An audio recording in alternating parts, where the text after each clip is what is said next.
Wednesday night, Political Head Trauma. We're very, very excited. I'm Holly. This is Jared, and we are here to talk politics again for all of those tuning in. I know I've invited a few of you to tune in because some state delegates haven't had the opportunity, or county delegates, to meet with these candidates. And so we're pretty lucky that we have the last candidate that we are going to be interviewing for the state school board seat, District 10, and that is Matt Hymas. And so we'll have him on. And then after Matt, we're going to interview Tony Graff. Yeah, Matt running for County Council, District 1. Yeah, Matt's he's the incumbent for District 10 here. And he's also like a school principal. Yep. At the it's Challenger, is that what it's called? No, it's Excelsior School. I knew it was a cool name like that. And yeah, we know Matt. We like Matt. We're gonna chat with him, give him a chance to give his spiel. That way, hopefully everyone has an idea on who they would like to vote for. We've had, what is it, Friday? Friday is the county convention, and that's where our delegates from District 1, our county delegates, will be voting on that race. And we've invited our state delegates, our citizenry, so any of you that want to come out to our county convention at Twilla High School. It starts at 6 p.m. And we invited all the state candidates out. So if you want to get a chance to get in front of some that maybe you've missed, or you have questions for some, please come out to Twilla High School Auditorium at 6 p.m. And then we are preparing for the state race, which is on Saturday, and that's the 27th. So it's a week from the Saturday at the Salt Palace, and that's for state delegates, and that's where you're going to find out, who moves on to the primary and who the people's choice are, who the delegates' choice are. And we've had Monica on the show. We've had Camille on the show. And so, of course, we wanted to invite Matt Hymas, who is, like you said, he's the incumbent. He'll round it out. And then we'll also extend the offer, of course, to they've got a Democrat challenger as well. But yeah, we'll shoot the offer out to everyone. Make sure that when it comes time to vote, everyone is educated on it. Yeah, we're just waiting on Matt. But did you see the news that you posted? I guess you did. Adam posted it on our page about students at Mount Nebo Middle School in Payson walked out of school today in protest of furries being allowed in classes and attacking other kids. Please tell me this isn't real. Biting, scratching, and spraying chemicals like Febreze in their faces. A lot of people out there may not know what a furry is. Having teenager myself, I do know. It's kids who either think they're animals or they dress up as animals with the big, they look like, I would compare them to like a mascot. The costumes that they wear. Tell me this isn't real. Yeah, it's live in Utah this afternoon. Kids walked out of class and how many furries are in there?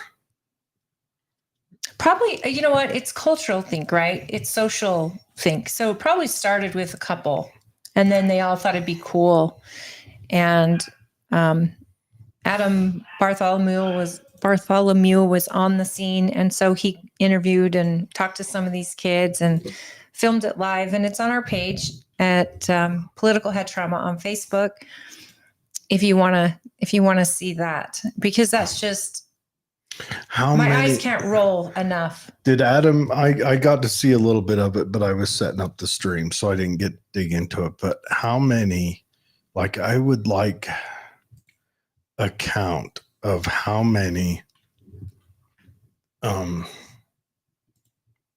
furries, how many, and is it just for clout, or do they believe they're like an animal? The kids on this interview I saw said that now again, he asks them. Is Carson sharing this? Yes. He asks them if it's true, because they say that they've asked for litter boxes in the girls' restroom. And he asks them, is that true? Because I think that's just a rumor. Hold on. And these kids said, it's true. It's true. Hold on. Again, I don't know if there's photos of that. And this is in an elementary school? No, middle school in Payson. So a junior high school. So you're 13, you're 12. You walk into the bathroom and there's a girl with. No, I don't even want to visualize. Here's the thing. I've got to do you because you're walking into the bathroom. Me, honestly, I think it would take the edge off of school. I would probably try to just enjoy it, but I'm a different sort. But girls don't walk squat in over a kitty litter and there's a girl who's ankle deep in dry sweep, just snapping off a heavy, just breaking a loaf, just laying a log. This just wouldn't happen. They wouldn't happen. How are they going to take their whole costume off anyway? Maybe they've got a flap like old cowboy underwear. This is just crazy. I don't know how we can even pretend this is real, because it doesn't feel real to me. And I haven't seen anything like this in my own school. And I think I would lose my mind if I ever did. So, well, speaking of, we got Matt in here now, so we'll bring him on, and maybe he could shed some light. What light would he be able to shed on this? He'll roll his eyes as much as we do. I have no doubt. Hi, Matt. Hi, guys. How are you? Good. How are you? We were just discussing a story of one of our friends, Adam Bartholomew, shared today out of Mount Nebo Middle School. A number of children walked out in protest of furries being allowed to distract their classes, attacking kids with biting, scratching, and spraying of chemicals in their faces. I heard about this actually quite sad and disappointing. Right. How does this happen? Like, is this where teachers and administrators just decide, look, we don't want to get involved, and it just kind of grows through social acceptance? No, you've got to ask, how does this happen? Did mom and dad check out in life and decide to allow their kids to, I don't know. Is it a mental thing? Like they think they're an animal, or is it just a new style trend? Well, regardless of what it is, one thing that should be made clear is that in our public education, we educate children, kids, not animals. Right. So I don't accommodate, not in my school anyway, and nor should it happen in any school. I don't accommodate animals in the school and in the classroom. So it's somebody asked me this question earlier today. They said, hey, where did we get? I mean, we are Utah. We have Utah values. How did we get here? Yeah. And I don't know where, it seems like it just happened so fast. And let's be honest, Utahns are kind people. We're just kind people. And so I see what happened is sometimes people have been able to just push and push. And the next thing you know, we're having this problem. And it's like, why did we let it get this far? Yeah. Now, you talk about, well, is this acceptable or is this where we are now? Well, it should never be acceptable that we could say, well, if you're a furry, if you fall inside this box, then you can spray chemicals on somebody. I don't even care if it's water. You don't get to do that. Right. Yeah. That's assault. It's assault because you don't know what it is. So why are we saying, well, because they check this box, it's okay? It's not okay. And what's that famous TV show Dog Trainer? Dog Whisperer. Yeah, it's Caesar something or another. But listen, see if he'll train would like some to give kids. him a proper introduction. Yeah. So full disclosure, Matt, you are the principal of the school that my children have attended since kindergarten. And I have said this in every interview I've had with the school board members, is that I'm a very proud parent of my children. I chose the school on purpose for the values of the 7 habits of highly successful people. I think it teaches individuality, personal responsibility, and accountability.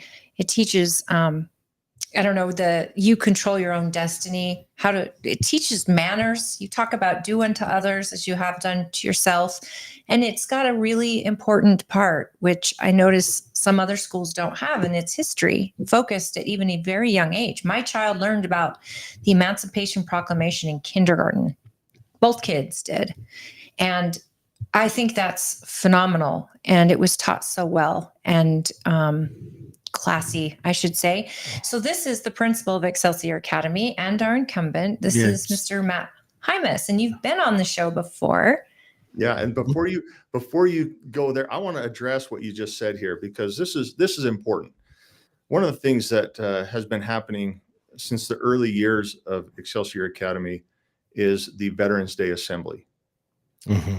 Every year, we take a chunk of time out of the education schedule, of the learning schedule, and we invite veterans from all over the county and even beyond. We tell kids, invite your parents, grandparents, and then we send out invites, because we believe, one, in America, and we believe in those who have fought and signed up to fight and sometimes die for our country. And so every year we honor those veterans, and they come in, and we have a veteran speaker. And I don't know, Holly, if you've ever been able to attend one or not. Every single one. In fact, my stepfather is a veteran. You have his picture on the wall, and my late father, is also a Vietnam veteran. And so we would go every year. In fact, I think this last year is the first year we missed it because my stepfather wasn't feeling good. But that is one of the greatest assemblies that I've ever been to, and it is. The kids love it. All the kids get engaged. And I think the veterans love it. I mean, Mr. Marston's father's a veteran. And he even spoke, who's the principal of the junior high. Yeah, he spoke a couple really years moving. ago. Yeah, my father came and spoke. I invited him this last year, and he did a great job. A Marine Corps vet. And, oh, wow. And just a special moment. And just recognizing, and this goes along with my philosophy, and this is why I stop you here, is because we feel that it's important. We feel it's important for kids of all ages, whether they're in public education or not, kindergarten or younger, all the way up through 12th grade. And if we had a high school, we would do it in the high school as well.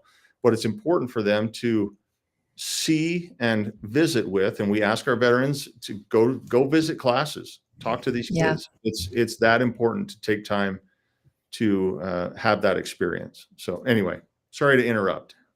No, that's good. It's good you start them off young on a right foot. Well, it teaches them pride in where they're from and what the possibilities are.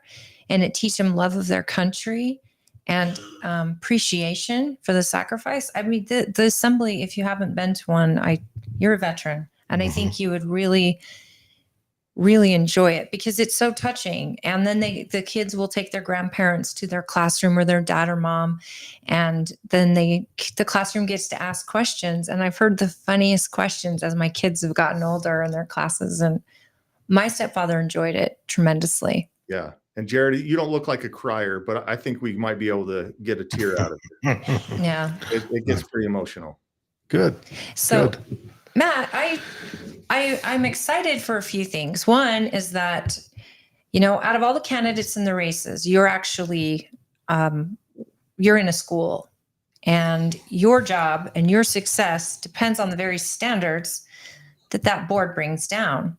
And I think that's important. I think that's really important. And I want people to understand that, like, when you can say what you want to do and it's great, but now you've been there. Now you know how things work.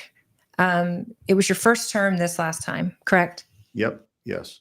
So now you're there. You're at an elementary school that you put your own children in, and you've established standards. And this school already had great standards. I mean, I loved the school even before you got there. But then when you got there, it got even better. So I see that you implement these standards in your daily practice. And I know because it affects my children, it affects your own children. So I think that is something that people should really know about you is that you are living the practice. You're walking the walk, and you're not just a board member, you're a principal, administrator Yeah. of a charter school. And I'm hoping that with someone like you, that with what you've done at Excelsior, I'm hoping that you could help improve other charters and make them up to that standard, because I think it's charters that are starting to really shine, right? We've seen huge growth in charters, but not only are we trying to help other charters, and when I say we, I mean, I personally am trying to help other charters and say, hey, here's a way to do it that will educate children. Right. And there's different methods, of course, we know that. But we found here at Excelsior with, again, with my philosophy, and I've tried to implement this at the state level as well, is that when we make parents partners, it has huge dividends, right? And the state level is a little bit different, right? I don't here I can call a student's parent or have a parent come in and work with us. At the state level, I get to visit with parents and gain perspective and understanding, and then take that back for votes or for even policy changes. But understanding that parents, that it's you and I and our neighbors and our friends who really know their kids best and want to help their kids, that's where we can really focus on educating students. I have never met a parent who is not interested in their child's education. And I heard when I first started teaching, it was like, these parents don't care. You're on your own. That's not true. And the heartbreaking thing is I see other schools, including district schools, that they're either not reaching out to parents or they're not demanding the support from parents. And I think when I got here, that was one of the things that we changed. Was we said, make sure that parents are involved in all aspects, right? We tried to give them more information quicker on their child when they could see a difference in their grade level. And Holly, you might get frustrated with the amount of things coming in. But I know when my son has been tardy to his 5th period, right at the moment he's been marked tardy. I know when my son has an assignment missing before he's even home from school. So I have a conversation starter right there in the car. Well, she's already taken away his iPad. So, yeah. Well, we need to focus on things of that nature, right? These kids have to be prepared to run schools or organizations, to hold meetings like this. And putting a phone or a screen in front of them is not the answer, right? There's work to be done, and we need to do it. Now, I was at a meeting with a candidate for this last night, and she mentioned that our districts are throwing screens in front of kids all day long, and they're teaching off of Chromebooks. I don't find that they are. I can attest. And so we've talked about this, and I also got this perspective from another lady that said, well, charters tend to be for parents who can actually drive their child, because most charters are commuter schools. So you're going to get a different type of child or a different class of family. And I can understand that. But at our school, I see all types of kids, and there's carpool groups and everything else. But I'm wondering why. Because I know they think that these kids are going to be on computers when they're adults, and that's their thought. But for one, I hate to be in charge of something like that where my child doesn't break it. And 2, I don't like my kids on endless screen time at home. Why would I want it at school? 3, how does that get changed? Because I think you said it, that being a local school board member has far greater effect on our local schools than, say, the state school board. Is that correct? Let me ask this question. With this is it more cost effective for the schools to have a Chromebook versus buying textbooks? Cost effective, that's a great question. I don't know. I know colleges have gone to ebooks. A lot of colleges have gone to ebooks, and back in my day, I was buying the paper book and buying and selling at college, growing up in high school, right? To me, there's something magical about holding a book, about turning its pages. about wondering what's coming next. Screens don't necessarily offer that. Even reading on a screen, It's not the same. I have a more difficult time reading off of a screen than I do from actual paper, an actual book. So, a couple of things here. Yeah, absolutely. Screens are important. Here we are having a very important conversation online, right? So there's no question that we want our kids to be familiar with it. What the problem that I'm seeing is we're asking kids to replace things with it, right? And we're seeing sometimes kids, their babysitters are phones, and this is their source of entertainment all the time. It's not to go outside and play like we did. It's just a little bit. It's different now. So anyway, yeah, there's dangers in screens. One of the things that we can do at the state level. Now, we've talked about local control. I've talked about local control. There's online schooling, which obviously you're going to have some sort of interaction similar to this. But when you talk about how can the state help mitigate some of this or minimize some of this, then we can write it into our standards. We can say, hey, we actually want you to write, not type. We want you to write. We want you to read classical literature. And I hope that classical literature is being read from an actual book. And so, yeah, to push more of this pencil to paper is a huge push for me. I would love to see that. Recognizing that there's a time and a place for screens, and it's not all the time, which some districts have adopted. And I think, if I'm honest with you, I think that I've seen some districts go back, say, hey, we were a little hasty on this, but not all of them have. And I hope that they get back to where they respect the pencil to paper process. Matt, you've mentioned more than once in the meetings that I've attended, you are adamant about local control, which to me, it rings very true. And we talk about this all the time. How you vote locally will far more affect your life than how you're voting on the state and national level every day of the week. But, that word control, I feel like you could maybe describe exactly what your job is on the board, because I didn't understand until I started going down this with these candidates. I didn't understand exactly what a school board member's powers are and their responsibilities are, because I just learned that you don't write legislation. Your job is to enforce it. But please explain what you on the school board with 15 people total, right? Yeah. What it is that board is for. What do you do? So we will write, we will take legislation, we will take law, and some of those laws, especially educational laws or education bills, you'll see that it will say the state board shall, and it'll say like make a rule, or something along those lines. And so then what we have to do at the state level is we have to take that law and we have to make a rule that aligns with that law so that districts or charters have the ability to understand, or not have the ability, but can understand and follow that process.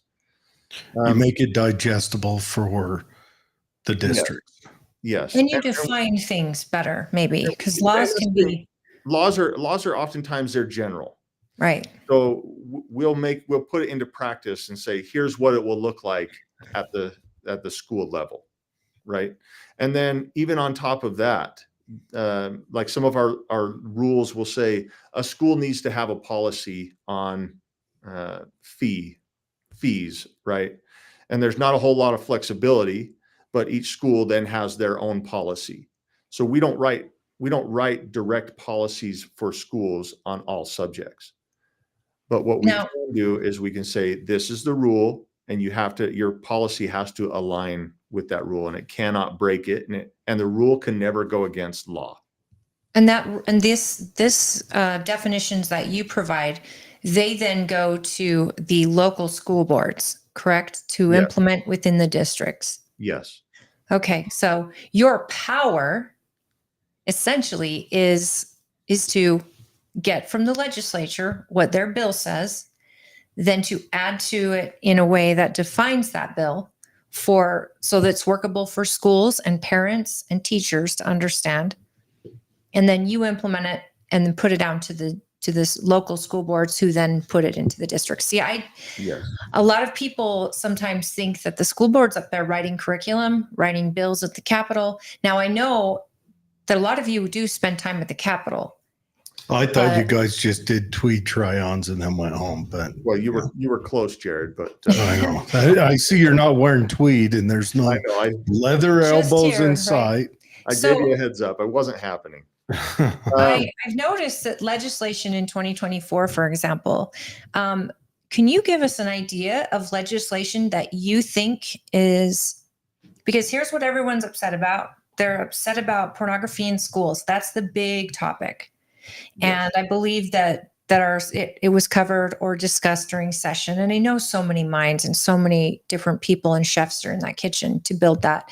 But that was a big one. The next one is teachers, as the fine line between teacher and ally, LGBT versus gender equality, the gender, what do they call it? When you identify as something, it's different than sexual, but it's Gender identity. So these things all got discussed, right? This year, is there legislation that's come out that you think is positive that we can look forward to as parents? Absolutely. I've noticed that there's this narrative out there that the state board hasn't done anything and that they don't want to change these things. For me, that is not true. Absolutely, I am eager to get pornography out of our schools. Not only eager to get pornography out, but determined not to let it in. And I think that's a huge part of this, is that we don't want to continue this battle. This is not an ongoing battle. It never should have been a battle in the first place, right? And so thank you to Representative Ivory, who worked so hard in the legislature and worked with so many others to make sure that I believe it's by July 1st, it's before the school year will begin, that stuff should be removed from our libraries. And is that on a level of, how are they deciding? Because, someone mentioned it at a meeting last night. Books should maybe be rated like a movie theater rates books. So if a book is over 13 years old, should read it, maybe they should be rated. Now, I don't necessarily want them in the library, but I'm the last person to say ban books, because some extraordinary books may have some mature content. But again, it's age appropriate. You get it in high school. You're not getting it in elementary school. And so I'm curious, with his bill, did it give some definitions of what pornography looks like? So we're looking at, and there was a special standards and assessment meeting a couple days ago. I think on the 16th is today. I'm losing track of days here. Yeah, That would have been yesterday. It was I get it. probably yesterday. And they're talking about what this is going to look like and how this is going to come through. So you're gonna see that at the next May board meeting on specifics with that. But it is coming. You talk about like a rating system. Here's the thing. If there is a rating system, if it's in an elementary library, a junior high, or a high school, right? And then for me, I don't think it's appropriate. I think a school library should be for school subjects. Right. That's public libraries are for that, maybe. Yeah, you want to go to a public library, you want to search the internet, that's between you and your child, or your child, or that child and the parent, right? That's not for the school to get involved and say, oh, your parent won't let you read this. Well, let me show you. Here's a book that I think you can connect with. That's not our role. No, in fact, that's considered grooming according to the law. If you're going to show a child pornography, be a teacher being an ally or just regular teacher. And that's so cringe. I can't even imagine. It's an interesting thought. I think to the most popular children books of all time, the Harry Potter numbers, they would have every 4 books had to change their rating because they got the books aged with the kids who read them. They got more detailed and more, it starts out kind of plushy toy, scary nightmare, and then it gets to, but what I would like to ask is, has there been a study into how these books got into school libraries? I don't know if I have exact information for you, but from what I've heard, or from what I understand, and again, I could be wrong because I don't want to put anybody under a Nobody really knows. It just, but there's some organizations that kind of just sent material to schools. Kind of came in a packet with good stuff, right? Mm-hmm. And so it's like, oh, here's a bundle of stuff. So that could be just a publisher saying, I just want to get more of my books on the shelves, or that could have been insidious, it could have been anything. But yeah, that's a big question. I think about these organizations. I know that the state school board works with a number of different organizations. And have you, as a board, audited these organizations to maybe see what their intentions are? Maybe what their social justice stuff is. I mean, has anyone really gone into these organizations to see exactly who we are trusting with our kids as far as curriculum? We have individuals from the state, from the staff, and take that for however you will, that have to vet these. And then we've also put processes in place that say any books or any material that comes into your library, schools, you have to look at. You can't just accept the Trojan horse, right? So that's where the state can come in and say, no, here's a process that says you have to look at what you're putting into your libraries. And if it goes against the law, then don't do it. Don't try to put it behind the counter and say it's for special occasions. Just don't do it. So would that be something that you'd put a librarian in charge, or maybe the administration, or where would the control point for that be? Well, of course, the administrator is responsible for anything that happens in his school or her school. However, yes, most likely they'd put a librarian in charge, maybe a couple of people to have some processes in place for security. But yeah, it would most likely be assigned. So I have a comment offline that says Follett just sends books to school, and I'm not sure what Follett is. Is that an organization? It could just be, I don't know if it's what organization it would be, or if it's a distributor or whatever. But these organizations, they're about making money. Right. So of course. If I was a publisher and I could add something into a pack, I would do that. They just want to make money. So if they say, okay, I'm going to get a lot of money and I'm just going to push a bunch of materials to school. Yeah. Well, that's what happened. There was no process in place. And how many librarians to check? How many principals and librarians would be like, hey, look, they're offering me to get 20 books for the price of 15. And so maybe one of those books is one that is unacceptable. That are pushing an agenda. A principal would, accept that. It says they're a leading campus retail partner that offers academic programs, merchandise, and services for over 1,000 campuses nationwide. Now, this came from a very reliable source. They're a book vendor, and they aren't reviewed. They send databases that aren't reviewed too. I'd like to get into that, but I'm hoping that this young lady will get into the chat, because I would love to have these questions asked directly to Matt, because he's going to understand what I don't. But so you really like Ivory's bill, and you see potential there to where we can, what are some of the things? I mean, aside from rating these books, how are they pulling books right now when this bill kicks in? So I have to, admittedly, I don't have the bill in front of me, and there were a lot of education bills that came through.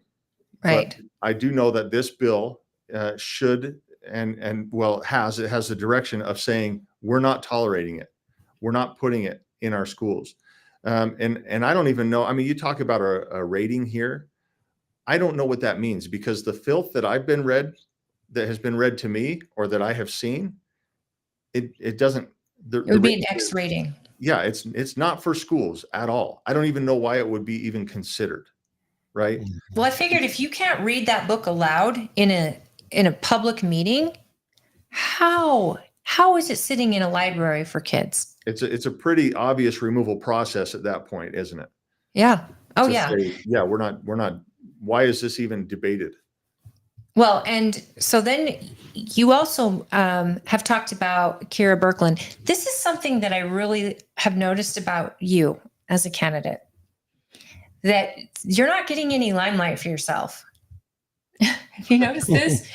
You're obviously very humble, but you celebrate the legislators that are doing the work. You have mentioned in so many meetings that have been, sit down meetings with delegates, you're talking about the team, and you're talking about, I've seen you with parents. You're talking about, we are a team as parents, as teachers and administration. So you talk about Kira Birkeland and her bill. So I would like to, we'll get to that comment next. I would like to know what you think about Kira Birkeland's bill, which was the bathrooms bill. Okay. Yes. So I know I've said this before. I don't know why we would put the rights of others above somebody else's, right? So here I have. Oh my! Is that your? Yes. Yeah. I didn't It's know if it okay. was one of us. So It'll it could be any of us. You could try fighting to make your computer quiet, and that'll be a fight that'll take you 3 weeks. The show will be long over. Hopefully I got it. And I'll be honest with you, somebody's wanting to play pickleball tomorrow night. Oh my gosh. So I might see, Wow. there might be some more coming.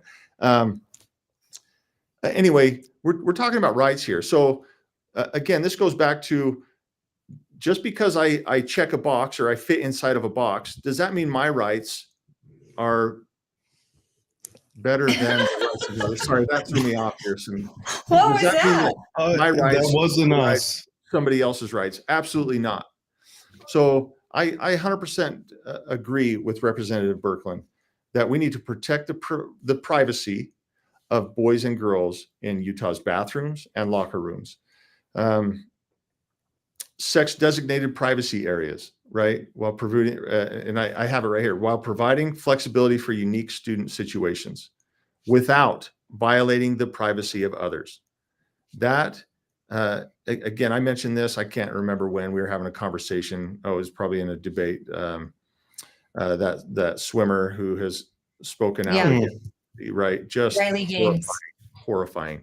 And I don't see why that would be appropriate to say, oh, you identify as a female, well, go ahead, violate the rights and privacy of the other, students who go in there. Absolutely not appropriate.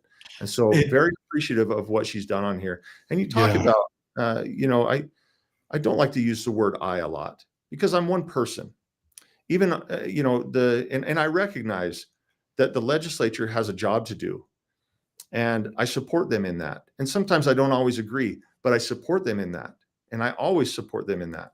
And then even referring to the board, there are 15 board members. Mm-hmm. And if I stand alone, I get nothing done. And, and I that doesn't mean to say that I don't fight for specific rights and conservative ideas. That doesn't mean that at all. What it means is that I have to work with others, and I have to get to a point and convince, if you will, through discussion and sometimes even argument, right, that what needs to happen is best for kids. That these, in my opinion, conservative ideas is what's best for kids, and we need to push for that. And again, I'm glad it's not just me, and I will always say we, because obviously we have great legislatures and great people who are pushing our legislators to do the right thing for our families. Salt Lake County had just decided that with if you identify, you can go into locker room in the, in the local city county, But it's the county properties like the county rec YMCA centers and type stuff. such. But here's what I tell parents all the time. I mean, you can love trans kids just as much as you love other kids. It doesn't matter, but they're in danger. Both the little girls that are in a room with a male, just as much as a trans boy in a room with a bunch of boys. You have to protect women. And we've lost sight of that. And I don't know what world we're going to get rid of all for one, when there's obviously ways to assist that child who is going through whatever, and they get to change in a bathroom or a separate area, whatever. But it's keeping children safe. That's your job as an administrator. Yeah. And I hope it's the thought of the state school board. So I know that you mentioned Kira Birkland and the locker rooms being the locker rooms being an Let's just say issue. protected, right? Yeah. We need to So protect our locker rooms. one of the comments, which I think you can see it, but I'll just read it. The state board will be revising the state math standards soon. I would like Matt to comment on his vision for the revision process and how he would like to improve the standards. Also, what are key things do our students need to know and do in mathematics that will help them be successful in their lives? I would also like to hear about the vision for improving reading and language arts for our kids. Wonderful. And that is a great question, Mary. Wait, that's not a social subject. I mean, you'd think we were talking to an educator. I'm sure we are talking to an educator, actually. Well, I really do appreciate this question. I have been on the board for 4 years. We're wrapping up my 4th year here. I've been waiting for math standards. I started out as a math teacher, so Right. This is my passion. And still no tweed. Still no tweed. I'm sorry. I'll get one. We'll talk about that later. No, All you right. won't. No, you won't. I Not on gotta my work watch. this out. You talk about my vision for the revision process and how I'd like to improve the standards. One, I would love to see our state come back and focus on arithmetic. I would love to get to a place where parents can actually help their children do math again. Do you remember those days? Because a lot of newer parents don't. Even my own child, I just told you, I taught math. I majored in math. I actually know a little bit about math, but I'm looking at my own children's book and I'm like, what are they wanting you to do? Right. And Yeah, so you have to literally YouTube how to do this Common Core math to figure out how to help your 7-year-old. Is this the Common Core thing? I've always heard about it, where they use different processes to get to the end, and it's thrown all the parents off. Yes, and it's been kind of adopted. I think Common Core was brought up. It's been about 15 years. And I don't even know if it's been we've written it out of a lot of our standards. That's why again, I'm looking forward to this math standard. So if I address the last part of that, what do I want to see? I want to see foundational knowledge being taught to our K through 3 students. I'm tired of kids having to pull out a calculator in middle school for 3 divided by 3. And the answer is 1. Spoiler alert, it's 1. Anything divided by itself is 1, right? But kids are having to pull out a calculator for that. I'm going to share a There's so many story. extra steps to come to an answer that you and I had to memorize in 3rd grade, our times tables. But now you have to go by hundreds or tens, and then you go above, then you have to subtract, and there's so many extra steps. Yeah. And I thought this was by design to separate kids from parents, because my dad would get frustrated with me doing math. I mean, we'd get really frustrated. I don't get it. Well, why don't you understand? Parents already have enough homework ilks, but this, when I have to go Google to figure out how to help my child because their answer matters and the answer was less important than the method. And I was like, don't you want them to have the right answer? Right. And memorization is how we did it. It should be an instant recall. If I ask you what 7 times 6 is, it should be an instant 42. It should not be a plug it into my calculator. But we're not getting that. We're seeing kids draw a chart or a graph on the board of their paper to figure out double-digit multiplication, where it's like, no, there's such a simpler way. And if you don't have your foundation, then you're going to struggle for the rest of your educational existence, right? Any job you have that deals with money, you'll struggle giving change back. Well, and I would argue that if you don't have foundational knowledge in anything, you're going to struggle, right? Not just math, but so anyway, that's what I want to get to with math. Is I want to see in our early phases, is I want to see more of a grammar stage, teach the kids what it means, and then we can break it apart, right? If I know that 2 + 3 is 5, and now I'm talking low level, if I know that it's 5, then I can say, I can look at it differently. But if I spend 20 minutes figuring out that 2 items here and 3 items here make 5, and then I saw a curriculum where they wanted you to discuss it with first graders or second graders for about 20 minutes, that's a waste of time. It's a huge waste of time, in my opinion. So I agree. We need to get back to this stuff where we're teaching kids, and part of teaching is sometimes we tell them and they regurgitate. And sometimes people have referred to it as drill and kill. Well, if you want them to make logical decisions, they have to have a strong foundation of grammar. And we're going to see the same thing in reading. Reading is key to everything. And that was another comment, talking about the reading. What are we doing? We have at the state level, and we want to keep this going. I want to keep this going. Is we have pushed the science of reading so that all these teachers are trained in the science of reading. We have to understand that if you cannot read, it will dictate the rest of your life. It's true. And so this is crucial. And I would dare say, again, as a math major, I would dare say that reading is the top priority that education should focus on. You know, Matt, communication. Prager Institute put out a small video once that really, really resonated with me. And it was about young boys growing up in elementary to junior high to high school. And that young boys, they struggle. There's a lot that don't know how to read or read to their level. And I'm putting girls out just for a second, because girls too, but boys especially. And they get to grades where now they get to do creative writing. And a boy will write a paper about, well, a girl will write her paper about a story that has a beginning, and then there's a lot of mushy love and feels and all of that in the end. And a boy will write a paper and it'll include robots and explosions and invasions, and he'll get a lower grade. And yet he did the assignment, but teachers are looking for something more. And these boys, rather than, okay, I'll fix it if it's not what you're looking for, but I did the assignment, and a parent standing there going, what is the problem? This is what you asked for. Right. Boys tend to shut down, and yet their brains think differently. That's magic to them, the explosions and robots. And I feel like we're not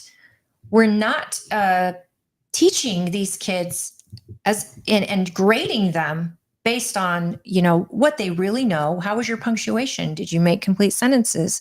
Did you have a start, of middle, and an end? It's more about, well, it's not as good as hers. And then when boys fall behind, they're less likely to go to college or graduate, and that affects their whole life. And I think that we have to figure out a way to teach both boys and girls, but Absolutely. To also in our school, our kids every year they're in their grade, but my child had accelerated so much in spelling and vocabulary. He was going to the junior high when he was in 4th grade for those classes, because you were teaching at his level. And he passed his civics test this week, or last couple of weeks ago. They won't have to take it in high school.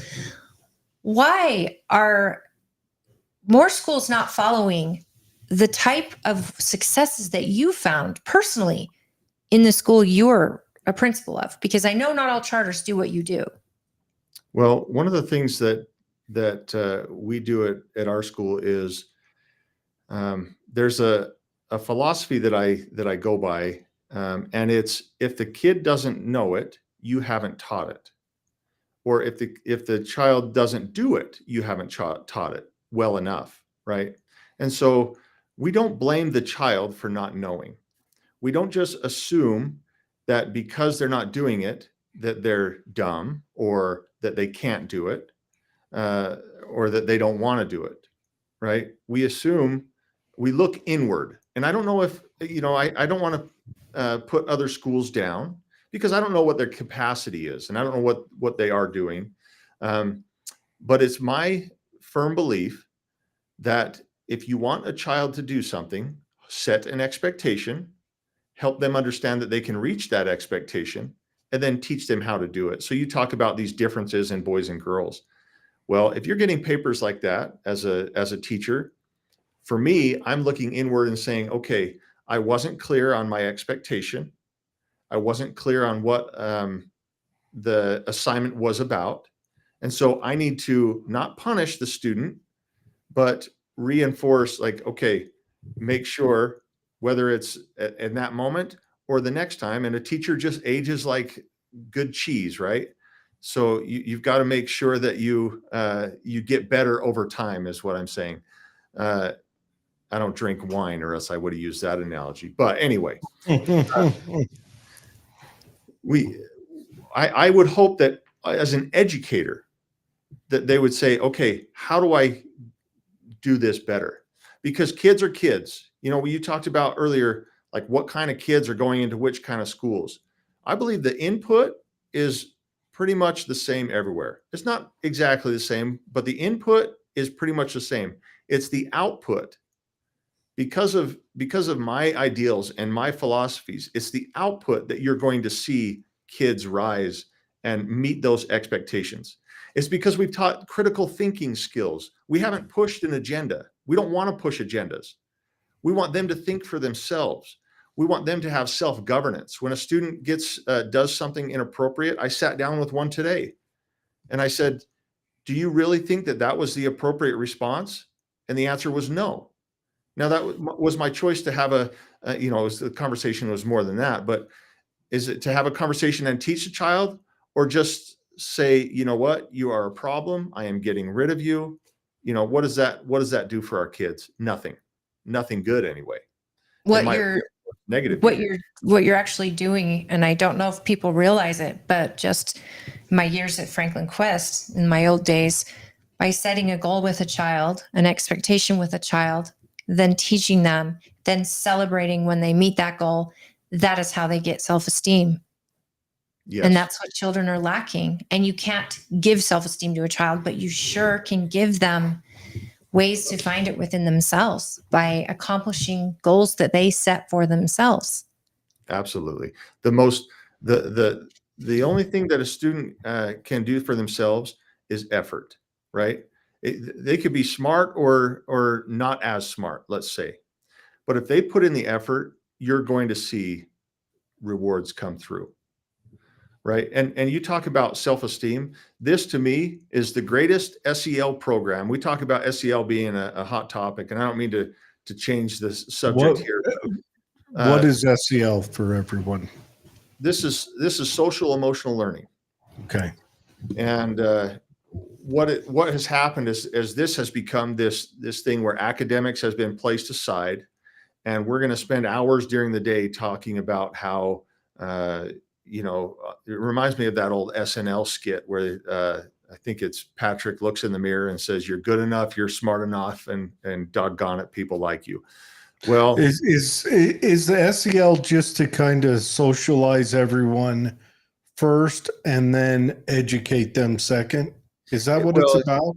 It's about a lot of these programs are about educating students to change their views in order to accept another's views. Oh, so right.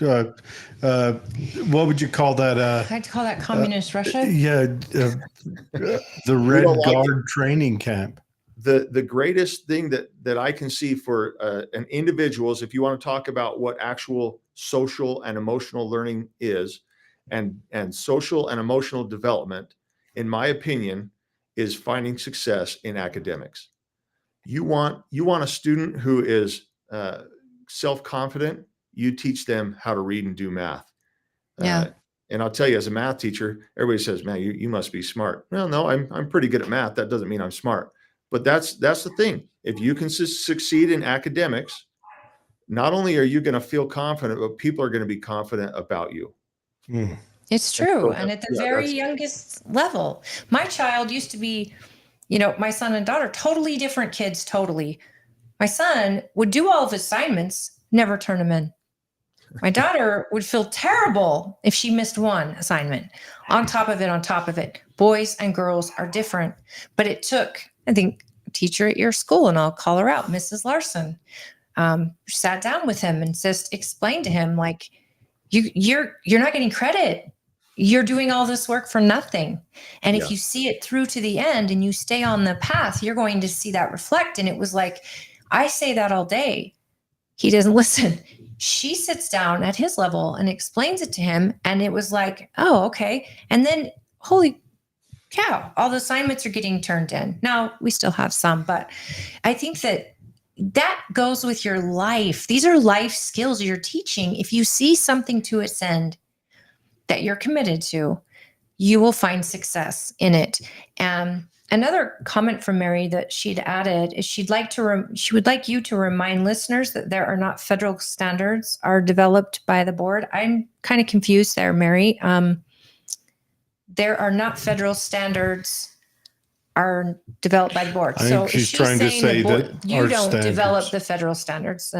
So the standards are developed by the board, by the state board, and that's what we're looking at. Like I said, when we talk about these math standards, they're not federal, but the state board gets together and says, okay, this is what we want our kids to learn. This is what we want them to know by the end of first grade. Now, we don't dictate how, again, with the curriculum, and I can't go into every teacher's classroom and say, no, this is how you're going to do it. But we can say they need to know how to do this. They need to know their multiplication up to a certain point by the time they leave this grade level. And hopefully we can put them in a way, and hopefully they can be put in a way where there's no time for this nonsense that we talked about earlier. There's no time for drawing a diagram out to find this. There's no time for discussions, because we're teaching kids how to do math, arithmetic specifically in those lower grades, and then again use that foundational knowledge to gain access to make logical connections. When you're not talking about ideas and ideologies, you're talking about numbers. Nothing's more concrete than numbers. I don't know. They're arguing that right now. Aside from some are called racist. Just the social justice stuff is a nightmare. I believe that we teach math as math, right? I don't need to get into some weird left field. We teach math as math. And so you have a standard, and the different schools and districts, depending on their whether it's their economic makeup or demographics, can adjust inside of there as long as they meet the standard. They have to hit every standard. So it's not like it's a standard as like you have to hit this bar, right? There's a list of standards that say, again, your students need to know how to, by the end of grade 1, know how to add double digits. Okay. Right? So what if they don't meet that standard? Then the students suffer. Now, I don't know if we'll see. So that's a good question. And I don't know if I'm trying to think of how the state board staff polices that, because that's not something that has been brought to us from my knowledge. But what we do see is we see schools fall behind, and then they get put in this status of like a turnaround school or something where where they'll need to get additional supports in order to meet the requirements. I've got a question. Over the last uh, 20 years, male graduation has fallen and male attending college has plummeted. And at first they thought, 10 years ago, they thought, oh, we're just meeting equilibrium. But that has proven to been incorrect, where I think now it's what is it, 55-45, or even in a lot of cases 60-40 to females attending college to males. And it kind of concerns me that men are dropping out of society because I don't know if you guys know this, but when boys drop out of society, society gets real sketchy. Thank you for that. It does. It gets, that's when you see violence. That's when you see Poverty. rebellions and civil wars. And so I don't know, is there any momentum on that, or is that a concern that's on not just you guys, but is that a concern on the education system nationally? Because we're not hearing it. Yeah. I'm just wondering, is it? That's exactly what PragerU was putting their video out to kind of explain, that if we don't focus on boys learning these key fundamental subjects, that's one of the reasons is they're getting by through public school. It seems and like then they drop off because they don't know how to read. It seems like they're moving away from it. They're eliminating recess in school, which burns energy off of boys when boys need to burn energy off. And so it seems like we're failing young men. So I'm actually, I'm glad you brought this up. It has been a concern of the board. And before I get into that, we saw this push, and we've seen it with multiple things as well. Not only gender, but we saw it with race and ethnicity, and with, like you said, demographics. And there's this push to just get this one group, like, oh, if we could just push this one group. Well, what happens when you just focus on one group? Exactly what we're seeing here. I don't have a problem. Of course, I'm ecstatic that more girls who have grown into womanhood, right, have taken on these additional opportunities. I love it. I'm all for it.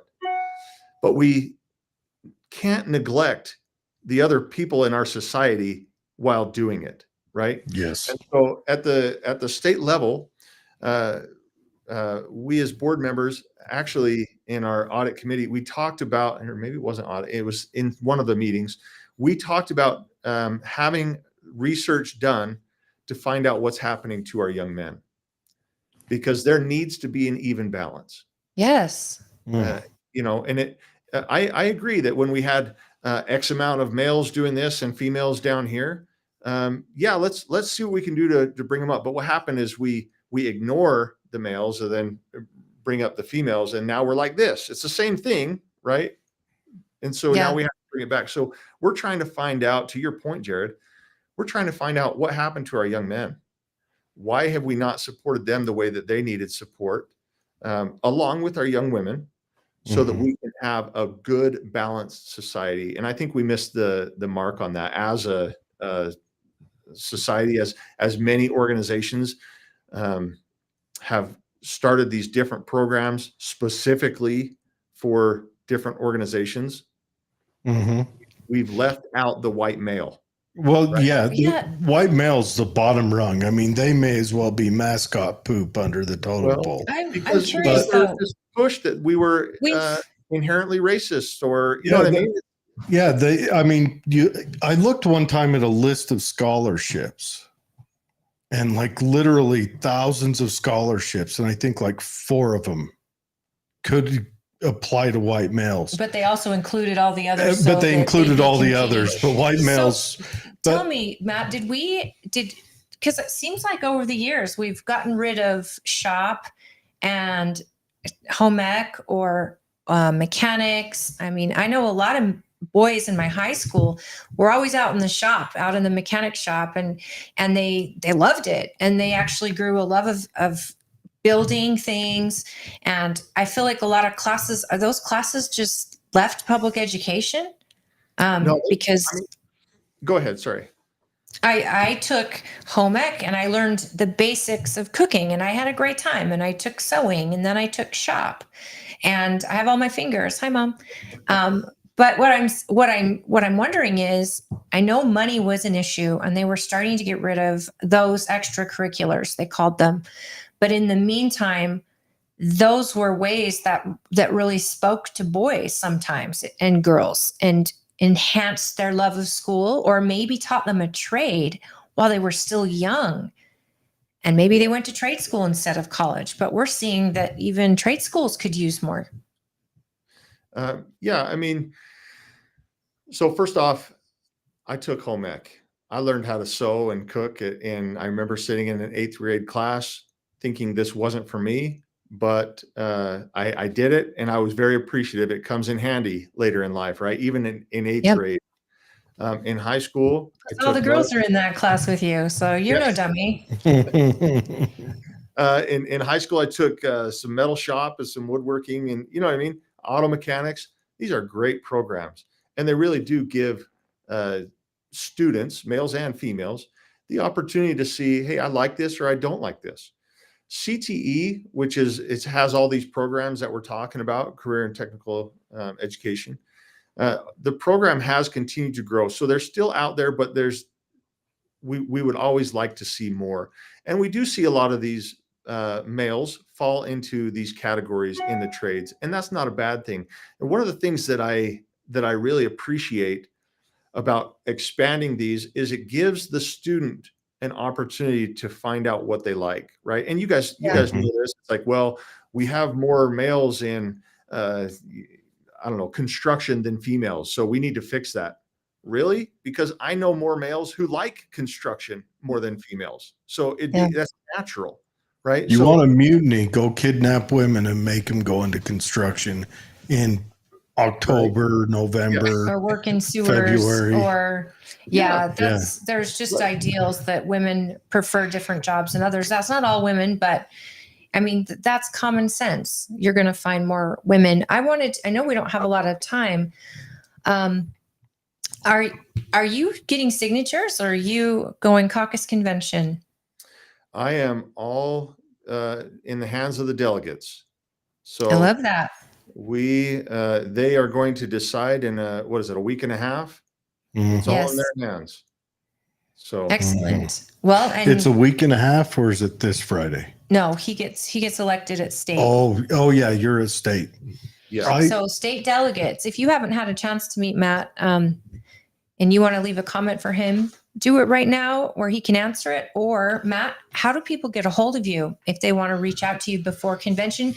Are you going to be at our county convention Friday night? Yes, absolutely. And I'd love to talk to as many people who are willing, and just let's get some conversation going. Let me answer some questions. I know, if I'm honest with you, there's been some false narrative out there, and I want to clear it up. So I've been reaching out to individuals, and you know, I want to make sure that you understand that I'm here for you. I'm here to do the work. I have conservative ideals, and we want to make sure that we keep Utah. So, And what are you packing here? 5 kids? I've got 5 Wow. kids. Yes, sir. I like it. A very handsome family, good-looking kids.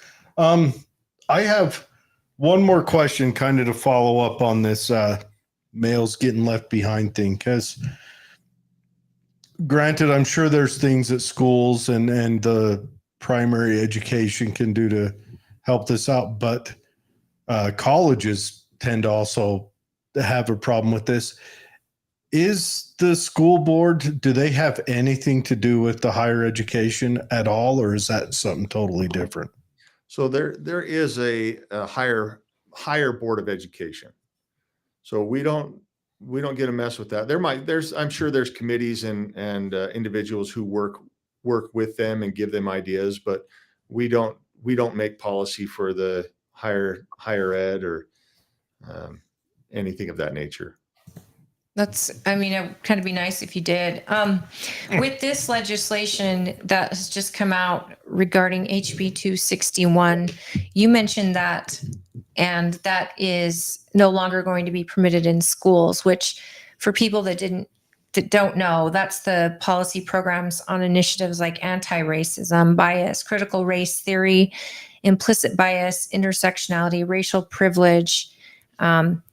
This is, I can't believe that we have to actually address this, but it definitely needs addressing because a lot of people are a lot worried about CRT in schools, and that's just come up over the last few years. Children are taught to hate themselves for the color of their skin, something they have no control over whatsoever. And, when I ask, what are some of I think I asked you, what are the positive bills that have come out? I go to your flyer and you mentioned all of them. Yeah. And I'm impressed because, I appreciate who has time to babysit and know everything about the legislator aside from my friend Nicolene Peck, who is up there all the time for fun. She is just a wealth of knowledge. And one question I asked another candidate was, who on the board, you don't have to give exact names, but who on the board do you see as people you can work with, that you've found you've been able to work with? I mean, you can give me numbers like, you know what? I have found that I can work with most of them. I'd say easy 10, easy 10. Excellent. And there's a reason for that though. And the reason is as it was kind of maybe alluded to, that I work with people. I listen to people, right? I listen to my parents when they come in and say, I have a concern. That doesn't mean I change everything at the drop of a hat, but it gives me perspective. And it gives me an idea of where people are seeing things and how we can improve it. And that's what this is about. This is improving. And so when I have at least 10 other board members who are willing to not only listen, but share and work with and say, you know what, you're right. We can make this happen. Then that's huge. We can get a lot of work done when we work with each other. And again, that doesn't mean we have to compromise principles. Right. Sometimes we have to wordsmith things, right, and make it sound correct and make sure that everything's in there. And so we do that, and it takes time. And if I'm honest, again, you don't hear me a whole lot at the board meetings. I don't speak a whole lot. It's because I've done the work behind the scenes. By the time that gets to the table, discovery is gone. There's no time for that. You guys have seen these 15-hour board. That is a great point. Please elaborate, because I think people see these school board meetings, they're exhausted by them. Some of us, I mean, I would like you to, if you are elected, I would like to make these school board meetings maybe more often and in the evening so parents can attend. But elaborate on that, because you see the fighting, and I don't know if it's fighting for the show, because the ones who aren't fighting are the ones, like you said, you've already done the discovery prior to even having the vote. So you don't need to discuss it. You've gone over it with your fellow board. So explain that a little. Yeah. First off, if education is huge, this is not a game that we're playing with your kids. So if you're not prepared by the time board meeting gets there, you've missed the mark. Let's just say that, right? That's fair. Because these decisions are big enough where I'm not making a decision from even a 1 or 2 hour conversation. Now there's times where you have to look and say, okay, I've done the work. There's always changes. You guys have seen the board meetings. There's always changes coming through, and you have to analyze in the moment and say, okay, does this undo the main purpose of this rule, or does this add to a little bit? But if it completely changes it, then you might have to hesitate and say, I don't have enough information. This is too important for me to just pull the trigger right now. So yes, when I talk about doing the work behind the scenes, that means I'm talking to people in the field, constituents, families. That means I'm talking to other board members saying, what are you seeing in your area? Because I represent Tooele, parts of West Valley, parts of Utah County, right, or parts of Salt Lake County, which includes West Valley and Magna. Anyway, so I represent a lot of people, and I want to make sure, one, that we still practice local control. So that's what I look at when I look at these rules coming through, is do I really want to try to make Tooele County like Salt Lake County? Do I want to make Tooele School District like Salt Lake City School District? Absolutely not. So I've got to make sure that Tooele local control, which we talked about a little bit earlier, is always an option, so that I don't force a district to do just to do what another district does just because. But I am willing, and I do work with others and make sure that when I get to that table at the board meeting, that I'm ready to go, and that we have good conservative rules and amendments to come out and take place. Mm. That's Everyone, right to the point there. yeah, his website is votehymas.com. That's VOTEHYMAS.com. Go there and check it out. It's a great conversation. I remember it was a great conversation when I talked to you 4 years ago too, though. In fact, 4 years ago, I was blowing up the comments. I don't know if you remember, but it's one of the Probably. first times I had seen your show, and I was just blowing up the comments. And I mean, you have her kids, and you also have a niece and nephew of mine.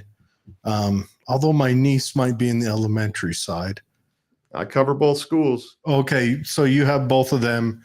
They're doing well there. Do you see a difference in your teachers and your staff, according to like other schools? Because I mean, I can remember great teachers, and I can remember terrible teachers growing up, but the great teachers were the ones that really got to me and inspired me into debate, into political science.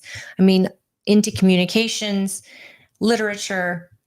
Do you see that? I know you just did an award assembly for your teachers, for some of your teachers. How, and I'm sure you see, well, I don't know. Do you see a difference in your teachers? And if you do, what is it you do to really let the good teachers shine? Well, we let them teach, right? Teachers are passionate. Brilliant. They're passionate about what they do. And so we let them teach, and we give them the tools to do so. So we have a greater administrative support and a stronger discipline policy. That, again, I mentioned at the very beginning how we recognize that parents are a part of this education. So if a student is struggling, that's not a school problem. That's a family problem. And how can we support you, right? And that takes a lot of pressure off the teacher, not to say, well, now I don't have to do it, because that's not it at all, but to have that additional support. So when we say we want students to read 20 minutes a night, that doesn't mean I want them to text 20 minutes a night, right? And read that. I want them to open a book for 20 minutes a night. Imagine the relief for teachers when a student can actually read because parents have been making and having their kids read for 20 minutes. When a teacher feels not only empowered in their own classroom, and I tell them, if a student is taking away from the other 27 or 28 students, then let administration step in and help, right? So when a teacher has that autonomy to say, you know what, I can't focus on this student for 10 minutes while everybody else runs free. I need to disengage and get the help. That helps teachers. And then we at our school, we try to make sure that education is uniform, meaning you're going to be taught the same thing in every teacher's class if you're in that grade, unless you're in, we talked about leveled learning, your son being great at math. And so we put him in a math class that's challenging for him based on his ability, not based on his grade level, right? Mm-hmm. So all of these things are helpful to teachers, where they're not trying to, at the local junior high, I get all 7th graders in Math 7. So I have people who are up here and people who are down here. And that is so stressful for a teacher. Yeah. And so we try to alleviate those things. We try to give extra help. And I'd love to see this throughout the state, by the way. I don't change philosophies from what I do in my career to what I do on the state. But really empowering our teachers to stay happy and stay passionate about what they teach, and your kids benefit from that. It's And like you said, we so had an true. assembly the other day where we recognized some of our teachers who had been here for a long time, and it was just a great assembly. I like that as a state school board, you allow the districts to kind of design their curriculum, and you just give them standards, because that way you have that petri dishes of ideas, and you know, you get to find excellent, and other schools can copy or negate what they witness.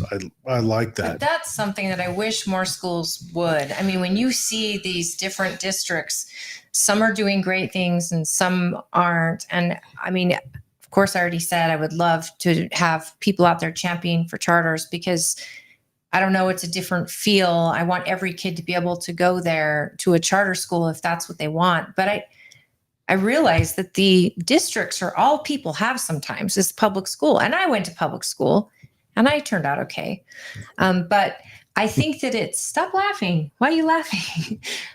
I think that once we've learned what's working and working well in a school, what's bothering me is the molasses style of, well, why don't we do that? Instead, we're just letting some districts burn and just, I wish that there was a way to get the greatest of, from all the schools, put it together, and the whole state and legislator says, this works, let's do it this way. And, let's get some of these organizations out that are questionable, that are providing curriculum, or Planned Parenthood was part of sex ed in our state for a long time. And, and parents are too busy to get into it and know it. I think going to a charter does require a parent actually being engaged. I mean, if it's not volunteers or donations, it is 20 minutes a night with your kid reading out loud, and you're timing them, and then you're asking them questions to make sure they understood what they read. But my kids were speed readers. They were speed readers by first grade. And Miss Green, big thank you to her, because she taught my son a love of learning that I tried, but it was Miss Green. And this is where I'm getting, if we know what works, we need legislators to start implementing it statewide. If that's who's supposed to do it, who's supposed to do that? Like I said, we write standards. We can't dictate what they teach and, local control. But to your point, this is common sense. Why wouldn't every teacher demand that their students are reading 20 minutes a night? I hope that they are, right? Why wouldn't you? That's just best practices. And so I would hope that there are those schools out there who are saying, you know what, we're failing our kids and we're failing our families. We need to demand more, because kids can do it, and the kids will do it. And like you said, I mean, you gave credit to Mrs. Green. Wonderful. But imagine what would happen if you weren't supportive, if you didn't say, don't worry about that. Oh, right? Who knows what? So it takes effort on parents, and sometimes I've been on top of my game, and sometimes things in life happen that I've been on the bottom of my game. Right.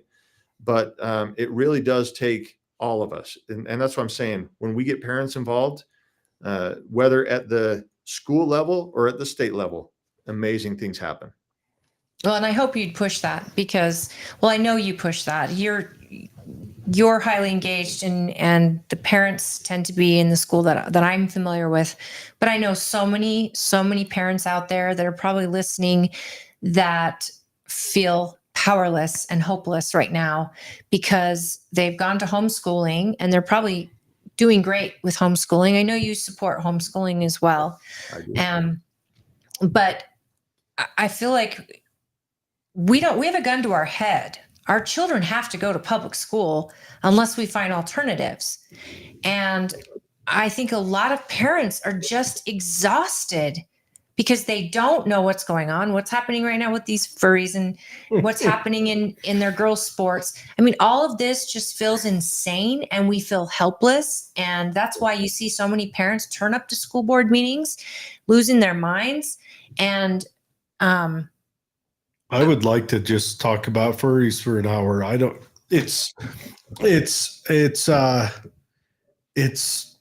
it's kind of a super novelty. Like, is it a cultural thing? Is it just feels like to it's fit in? Like when I was in school, people listened to the early stages of goth started showing up. You know, it was before black fingernails, but they wore all black. And They were called mods in my school. yeah, whatever. You know, is it just that situation, or is there a kind of a cultural mental disorder appearing in front of us? You're seeing it in media. You're seeing it on Netflix, on Disney I don't know. shows. You're watching it. Cultural shift I don't by watch design. a lot of TV, but I Kids just do. I want to close out with one last question. There's still one more thing we need to get Okay. into really fast. But are you guys? Does the school board look around at other states and meet with other states and kind of see what's going on in other states and get a feel for, are they doing some severe successes that we can adopt here? Is that something that happens as well, and swap stories? It is. Actually, I serve, part of my responsibilities on the board is to be part of the governing affairs committee of the National Association for State Boards of Education. That Wow. you dug deep into Are you the appointed for that or into elected the by your peers? How do you bag get that? of So bureaucracy there. That's at the bottom of the bag. No, that's a great Oh no, it honor is. It because is. he It gets is. to- But it's at the bottom of How the do bag. you get that? So I was first off, they there's a like a list of things that say, hey, what are you interested in, and then you're appointed according to that list. And I thought, governing affairs committee, I would love to be a part of that, to hear what, just like you said, what are other states doing? Are we on point? Are we better, or are we struggling? And in fact, in July, I've been invited to go speak on some things that Utah is doing in regards to math. And so I'm going to go to DC in July. So yeah, I've been a part of that. We discuss with states like Hawaii, Indiana, even we hear about what New York is doing, and I think, man, I'm glad we're not New York. California, it's just there's some scary stuff out there. A whole different set of pressures in those two states. Nicolene Peck brought something up regarding data. I think she's talking about and that's something that's happening the difference within in our schools. graduations. Within our schools, when teachers will send home or they won't send it home. We've heard about this where the teachers have given, questionnaires to kids, or the kids' data is getting shared at a very young age and compiled. And I want to know, sometimes the data is skewed on this, so we have to be careful not to jump to conclusions. And I think she's talking about male, female, but a child's identity and data. What is the school district doing to protect that? Before they're of age. When some of the curriculum that I heard about with Bill Gates and stuff they were trying to design with Common Core to try to steer kids in certain directions of fields and career paths. And a lot of data gets brought home. I'm wondering, is our state doing anything to protect our kids' information, their data, where it stays in school, or does it go statewide? Does it go nationwide? So you're exactly right. There is data everywhere. And it's the hottest commodity right now. Right. And so I'm gonna start let's start on the district level. So for my district, and I can't speak to others, but for my district where I am, is we don't share that with anybody. And we just don't. But we're not a large district. Now, if let's say that Tooele County School District, let's say that they had data and they had a third party come in, then they have to contract and say, okay, this is what this agreement looks like. And then they have to make that decision. But there's always something, this comes from the state, there's always something that says for a parent to say, do not share my data, right? And that should be honored. There's always something in there. And sometimes, hopefully it's never hidden. Hopefully it's as exposed as it can be. Because if a parent doesn't want their data shared, then a parent shouldn't have their data shared. And when I say their, I mean their student and theirs, right? Their entire family. Well, yeah, the parent is still financially liable for the student. So Yeah. Well, Yeah. and a technically child's it's whole theirs. career or their whole future could be ruined Yeah. by data being shared. I mean, you look what happened to Kavanaugh and an accusation made against him when he was 18 years old. And here he is 60 years old and there's no proof of anything, but he gets wrung through the mud for a month and his whole reputation obliterated because we live in a cancel culture. Right. And if your kid has a fight in 6th grade or, just information about them that goes out there on the web, very sensitive information. I just hope that our schools are being a front line to protect us because it's hard enough with digital everything, right? Agreed. And let me just, because I serve as chair of the Law and Licensing Committee. And, 2 years ago, I took this over from Carol Lear. And we have seen some great things happen since then. We've seen some really, I would say, really conservative rules that have come through law and licensing that have been protections for the students. But I want to bring up, because you brought up data. Whenever something comes in through law and licensing, regarding data and data privacy, I always get emails saying, do not share any data. And I agree with this. I also agree that it is the parents' data. And so if they choose to share, that's their prerogative. So this goes to one of those things where we all, the old saying, we all like local control until we don't, right? Yeah. Mm-hmm. You want me to make the decision for you, or do you want to make the decision for you? And for me, it's you want to make the decision for you. So I'll usually say, I'll look through the contract. I'll say, where is it that the parent gets to dictate whether or not they want to share it? And if it's in there, then I'll say, okay, I support you. But if it's not, if it's hidden, then we don't do it. Matt, again, you could have led with the fact that you're on that committee too. I mean, these are really important. See what I mean? He doesn't talk about himself. Busy guy. Nicolene I love says, to work. I love to work. Anyway. yeah, we can tell. Nicolene says multiple bills have been passed to help protect data, but we keep working on the problem. I so wish that we could get the Department of Justice out of Davis school districts. They store data forever. Frightening. Hasn't that gone on forever? I feel like that has just been going on for what was it? Was it a bullying situation that brought him in? I'm digging into my memory hole here. Yeah. And so they came in because they felt that the school district wasn't managing bullying well. So the DOJ came in to run it. And let me just ask you this, because we got Tony on and we got to cut you loose. Well, let me just ask you this. How has the Department of Justice done on educating? They've not done anything. Well, I'm just wondering, are the schools there in the Davis School District, are they performing to standard? They are performing to standard as far as I know. I'd have to look more at the details, but I haven't seen any concerns come through the state that says, hey, Davis is struggling with standards.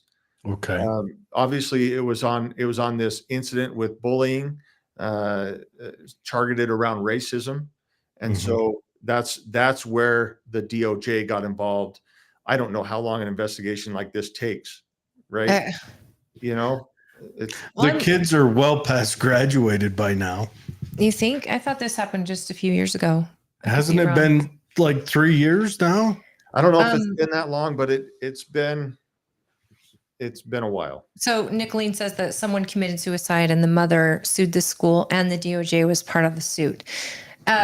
I hope a couple things before we go. I know you've already committed to doing town halls and after you're elected.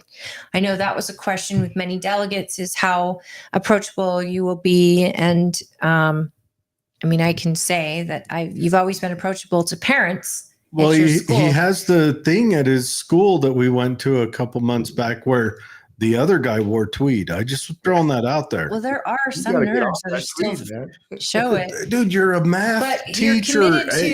Don't they issue that? Doesn't it? They hand it with the diploma. They're like higher ed. I think like the green jacket in golf. They help you put it on. Yeah, there it is. You have you've committed to meeting with people, with people in the district, as often as maybe you'd like or they'd like, which is amazing. And I know that you have committed to working with legislators and to getting good policy, and also working with the other board members. And you've said that you've committed to making sure that that we are up to standard, and that we are not lowering standards in order to get kids passed. We want to give them that goal and watch them achieve it, and give those teachers more freedom to teach and to teach their way, but also getting rid of all the DEI stuff and all of that coming down from the legislature. So I know that you've also agreed to, what you're already doing, which is basically getting stuff done. And is there anything that you want to, and you've committed to, well, you are a conservative in your own life and you live by that, but you also commit to preserving parents' rights and maintaining parent control, and you believe in local government as local as possible. And you've also given our community 5 children to raise up and lead us in the future. That is you're helping that is with a the good birth thing. rate struggle. So good for you. I think on making that. children is a good thing. It's a positive. All this stuff is such good information, and I'm sorry we're having to cut you loose, but is there anything you'd like to leave us with? And people, he's not getting signatures. So if you're a state delegate and you really like him, call Matt. We've shared the website here in the show notes, and get in touch with him. Reach out to him if you have questions. We highly encourage you to donate or, volunteer. He will be at state convention next Saturday, and he will be at our convention. Get with me, Matt, about reserving your booth space, because I don't think we've actually talked about that yet. Okay. But we've invited all the state delegates to come to Friday night's convention so they can get in front of you if they haven't yet, and all of the candidates that are running in the state race. Anything you'd like to leave us with? You left me with a great thank you for sharing those things that not only I've committed to do, but that I've been doing as well. This is a large effort here. It's a heavy lift, and it takes all of us to do it. And I just appreciate you, Holly, and you, Jared, for taking the time to have me on here. This is not only my career education, and so I want to see it done right. But also my kids have to go through this. My soon to be grandkids are going to have to go through this, right? This is part of my community. So we want to make sure this is done right. And so this is why I want to be a part of this, to make sure not only do we uphold Utah values, but conservative values as well, and make sure that our kids have a bright future.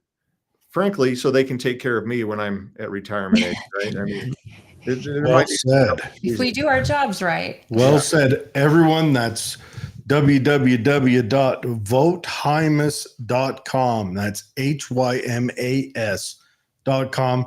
Everyone check him out. Thank you again, Matt. Thank you, Matt. And hold on just a second. Tony's coming right up, and we'll bring him on. Thanks, Matt. Thanks, Matt. Have a good night. Yep. All right, Tony, thanks for waiting for us. I've got to step out real quick. So you want to just take a break for 1 second? We'll take a break for 1 second. Perfect. Is that okay? All right. And we're going to change kind of our paperwork around. So stay with us. We're not going to be longer than 2 minutes. 2 minutes. Sounds good. All right. Thank you.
Okay.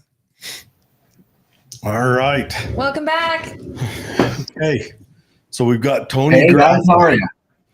Tony, Good. how are you? You guys, welcome Tony Graff, who is a candidate for District 1. So those of you Tooele County Council, District 1. those of you county Right. delegates will be in that race for District 1 on Friday. So get there at 6 p.m. so you can get in front of him and get to know more about him. I always ask this. Did you gather signatures? Are you conventionally? I am a convention purist. I think that is the best way, and that's the way I've chosen. Not to dismiss others who've taken the other route, but that wasn't the route for me. Well, that's music to my ears. That's awesome. So, Tony, you have experience in being on a council. So please, will you give us a little bit of your history? And we can get into a lot of what you did on the council for Tooele City, but we'd like to know about you. What do you do? And why do you choose to go into politics? That's just, you're Right. asking for trouble. So as you alluded to, my service to Tooele began with the Tooele City Planning Commission. So I did that for 2 years, and I was the chair on my second year. And after that, I decided to pursue Tooele City Council. And so I joined Tooele City Council in 2020, and it was very unique, right? A lot of things happened between 2020 and 2023. You And, could have picked a harder year, right? right. A you lot throw of in- thing happened. Well, I mean, you have to throw in an earthquake, COVID, general craziness, and it was really a good experience to learn not only about municipal government, but really how to serve in situations that are unique and stressful. And so I was grateful to serve on Tooele City Council for the 4 years I was on, and had great experience working with the community. I give a shout out to my fellow former council members. They were incredible to work with, and I appreciated what they brought to the table. And one of the things I'm most proud of is how well we worked as a council. We didn't always agree, but we agreed to get along. And I was very grateful that I had that great group of council members to work with. So it made my life a little bit easier. And all the horror stories that I heard about infighting with councils, that wasn't my experience. And again, I credit my fellow former council members for being willing to listen, and we all respected each other, and it was a really unique and great experience. So Okay. Good to hear. Now, I want to take a minute and talk about your past, because you were I'm trying to remember, I'm digging back. You were a prosecuting attorney in one of the Polynesian islands, correct? yes, so out of law school, I went to the University of Utah for my undergrad in law degree. And Go you. right, and I still paying, but that's okay. I can't root for anyone else because What, Biden didn't pay off your loans? No. Weird. And that's okay. They're my loans, and I get to pay for them. But that's how it should Oh, be. wait a second. Now sounds like blaspheme to young ears right now. Anyway, so where was you? Tell us about your time there. Yeah, so right out of law school, I graduated during the Great Recession, and so my first job was as a special assistant United States attorney in Washington, D.C., prosecuting inner-city domestic violence, and that was fascinating. And so it was. Sounds awful. It sounds like a nightmare every day. You know what? It's as a prosecutor, I've always wanted to live where there was interesting crime, right? I know that's kind of twisted, but like I want good crime because that makes it more challenging, and there's a need, right? If there's crime, unfortunately, that means there's victims. Yes. And it's good. The prosecutor is the voice of the victim. And so it was a great opportunity to really cut my teeth on unique situations, very diverse groups of people, and lifestyles that I hadn't encountered before in inner city DC. It was eye-opening. I learned a lot. And so there was actually a fellowship out of law school, which was unpaid. And so I did that. I worked for free Sometimes I would work 6 days a week because they would have us work. And I was grateful, right? I was working with some of the best and brightest attorneys in the nation, and I just wasn't getting paid, and they were, and that was okay. And looking back, I don't regret it. That was probably the best way to start my career. And so after I finished my fellowship, decided to see what was out there, and the next stop went all the way across the country again, and ended up in rural Nevada, Pioche, Nevada, population about 475. The county is similar to Tooele. Lincoln County was 10,000 square miles, and it had about just under 5,000 people. So I learned how to go from a very large city and metropolitan area to a very small rural community. And I love that. I worked closely with law enforcement. It didn't take too long to get to know them all, and really everyone, right? Because when you're in a county of less than 5,000 people, you know everyone and everybody knows you. And that really taught me how to communicate better and listen better. And so I was able to marry DC with rural living. And then after about a year and a half, an opportunity arose, and thought, well, why not? Let's mix it up a little bit. And so that's what took me to the great territory of American Samoa, where I was a territorial prosecutor.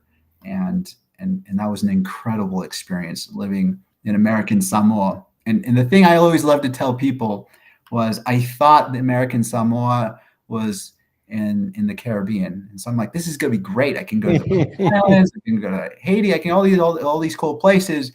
And it was literally on the other side of the earth. It's by New Zealand. So the closest place is New Zealand and the Philippines. Yeah, but you still had palm trees, right? And a beach. Palm trees, beach, coral reefs. That sounds horrible. Not really. That sounds amazing. So you've basically been when I think of prosecutors, you spend just as much as criminal defense attorneys to get your education, and yet you go into a life of, it's not profitable. It's not something that you can make tons of money doing, but you do it on behalf of representing the state and the victims. So, it's pretty incredible. Have you ever thought about changing course and going into the other side, or do you feel content as a prosecutor? I am so grateful for what I do.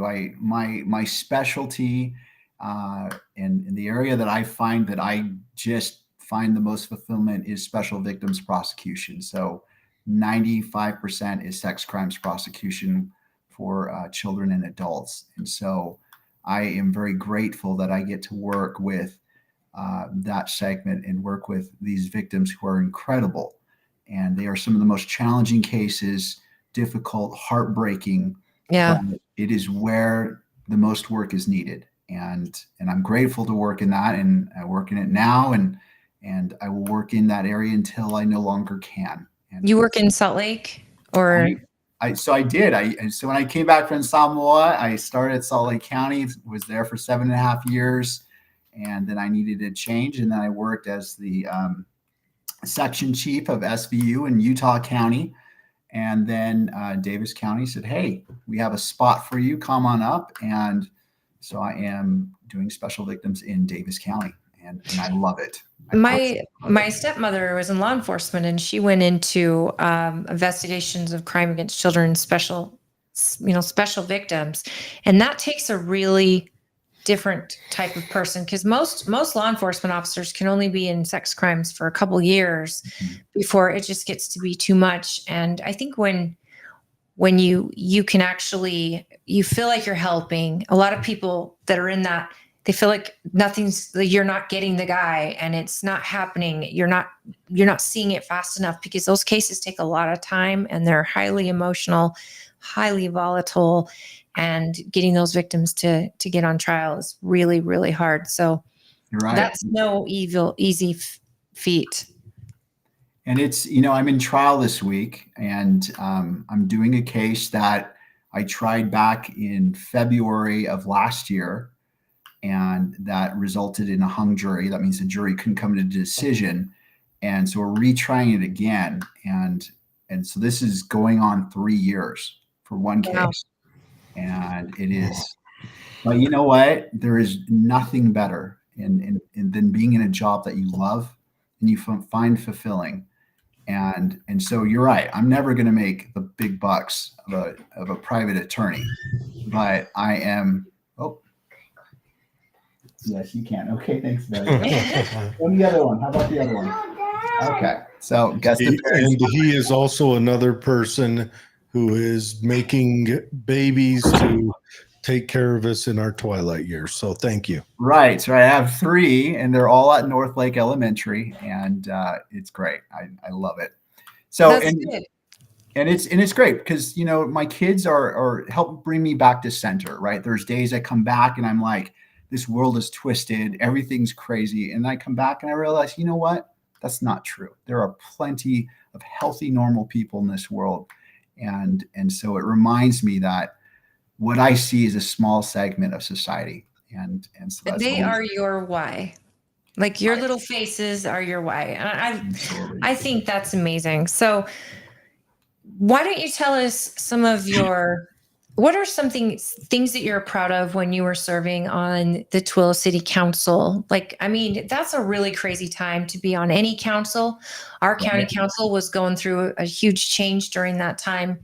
COVID, the potential mandates, the state involvement, and that's on the grand scale. At a city, I mean, you guys had to do a lot. What do you think were some of your biggest accomplishments? Well, and I'll start by saying this. My biggest accomplishments were group accomplishments. I never did anything by myself. It was because of the council. And so I will always give a shout out to them because it was because we agreed that we accomplished the great things we did. And one of the things I'm most proud of was about 2.5 years ago. And you guys may be aware of this in law enforcement, there was pay discrepancies. And for Tooele City, an officer could make $10 more by just making the drive to the other county. Yeah. And once we found out, we knew that there was officers literally with applications out, and the cost to hire a new officer, get them trained, have them go out on, you know, with an FTO. Yeah. FTO, you're not going to get any bang for your dollar for 3 to 6 months, but you're still paying the same rate. And so it made sense to us to get the data, and I will credit the HR director at Tooele City was amazing. She literally called so many different agencies to give us a good statistical study of what the pay rate was. And we had a turnaround in 2 weeks, and we were able to act quickly because we knew if we didn't, we'd be losing officers in a week. And so I'm very proud that the council was able to, we were able to get the information, understand what kind of raise increase we needed to do to keep our officers and actually implement it. And I'm very proud of that because that was a group effort, and we retained some incredible officers who were of value to our community. So very proud of that. That's a common thing I'm noticing. It was the county faced kind of the same problem. Just Salt Lake County was paying so much more that you couldn't fault an officer for making $10 more an hour, right? You know, and so that's impressive that you guys were able to do some data and get that. Tell us how you got through COVID and the mandates. And I mean, what did the people of Tooele City want versus what the county? What did you find during that time? You know, it was interesting because it was, I mean, you'd have to go back to the influenza of 1918 to see anything even closely similar. And we were all kind of taken back. I mean, I think the whole country, we just didn't know what to expect. We had a lot of information coming from different directions.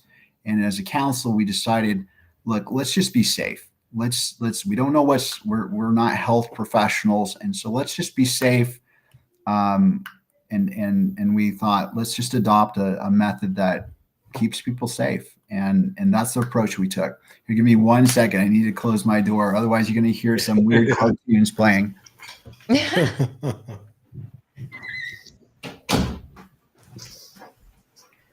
So yeah, that was tricky. And we were literally kind of fumbling through it, right? And then I think everyone was. And then right when we thought it was just getting super weird, we had the earthquake, right? And it was like, wow, what else is going to happen? And I remember that the earthquake caused some damage to the old police station, and we were concerned about that. But luckily, the new police station was coming online, and so our officers were able to go into a building which is far better suited for what they need to do, and I think a little bit safer. And so it was just crazy. It was crazy trying to manage it, trying to manage kind of a little bit of the hysteria that was going on at the time, and also trying to ensure that our businesses were able to function, right? Because we had these like shutdowns where you couldn't go indoors. And so we tried to be a little bit proactive. We changed up. I sponsored some sign ordinance changes to allow small businesses to put banners out, right? Because they needed to get the word out. Hey, we're still open. Come on in. We need your business. We need to stay afloat. So we're trying to be creative and find ways to help our businesses survive. And again, I will credit the council that we were able to be creative and open-minded to find ways to do that. So, and we did, and we did the best we could. And I hope we never have to go through that again. Well, until we got 1918, 2019. So what is it? 2120. No, we've got about 6 months before something's coming back. 2120, we'll have the other century. What are some of the things you hope to achieve on the county council? What are some of your goals? Do you want to ask the question from? We'll get to the comments here in a second, but yeah, what are some of your goals with the county council? You know, the number one goal that I have is communication, and that goal comes from what I do for a living. As a special victims prosecutor, if I don't listen to my victims, whatever I do will not work. And I've learned that translates well into serving on a council. And when I was on city council, I took pride in giving people my phone number, not just during election season, but people had the phone number that they could reach me. And it was the phone that I actually carried, not some phone that's in some drawer that I pull out every 3 months. And so I really enjoyed interacting with people when they called and say, hey, you know what? There's these loose dogs, or, hey, why isn't there a stoplight in this intersection, or whatever they wanted to talk about. Because I truly believe that my job is actually to listen, and I need to make it easy for people to reach me. And when they reach me, I need to actually listen, return phone calls, return emails. And I think that's like the very basic job of someone who is elected. And I take pride in that. And I've learned a lot from listening to people. And I've hoped that during my time on the council, people felt comfortable to reach out, not feeling like, oh, I don't feel like he's approachable. So I've worked hard on that, and I want to continue that. And what I've found is I had great relationships with the city. When I ran for city council, one of the first things I did is I set up a time with each department head to meet with them and learn about what they do. When I'm running now, I set up a time to meet with every elected official in Tooele County, because I wanted to learn about what the treasurer does. What does the clerk do? What unique things do they have that are challenges? And one of the reasons is to educate myself, because I don't know. I'm not going to pretend. But the other thing is to build a relationship, because come budget season, if I have a good relationship, there's going to be a flow of information. It's going to be good communication. And when you don't have that, walls go up, and then that's where bickering and fighting happens. And so that's my number one. If I can't communicate, it doesn't matter what else I do. And so that's goal number one, not only with department heads, not with just with the public, but with the council itself. I'm going to treat them with dignity and respect, and because they deserve that. And as an elected official, people shouldn't log in and be embarrassed about the dialogue happening in a public meeting. And so that is important to me. I'm proud, again, in Tooele City, we did not have that. And again, that was a group effort, not just me. And so I hope to continue that if I were to be elected. Another big important factor is tax credits, right? I don't believe that you attract new businesses to Tooele by giving them tax credits.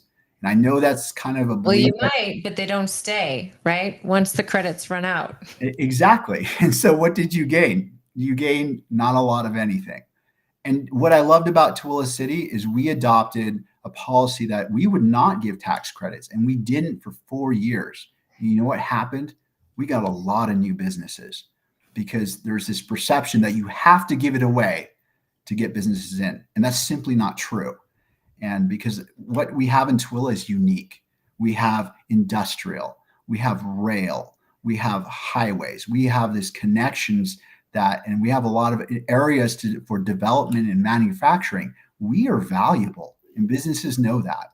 And so I think we need to take a little bit more ownership in realizing we don't have to give away the farm. Businesses will come. We need to be creative. We need to be proactive, but let's not give away tax credits that, like you mentioned, in 20 years, as soon as that tax credit ends, they're out of here. Why? Why wouldn't they? And because when you give those tax credits, guess where the burden falls? It falls on the property owners, right? And that's why it's important not to give it away. It doesn't matter the size of the business. If you're giving that tax credit, that's shooting yourself in the foot. So that's important. So Tony, with your experience on planning and zoning, and we've seen the growth in Tooele, but the county as a whole, we've seen Erta and Lake Point, even Stansbury. We all kind of, we've kind of gotten accustomed to the fact that Stansbury is a bedroom community and Erta wants 5-acre lots and Lake Point wants a little bit of commercial and big lots, but they want that control over the growth. This growth, water, the county's expansion, the federal lands, all of these things are huge issues on our county council. Right. Having met with them many times and sat through many meetings with them, with legislatures. And how do you see the county and its situation not only attracting business, but maybe getting some infrastructure put in there? And how do we grow in a healthy manner that will allow us to substantiate our population, but also, bring in more opportunities for our youth to work? You know what? That's a great question. And the answer is going to seem simple, but the starting point is to listen. We look at the referendums, we look at the discord that has been going on, and not just this council, but previous commission. There's been a lot of discord. And as an attorney in a high conflict area, where me and the defense attorney, we are on opposite sides, but you can still disagree and get stuff done.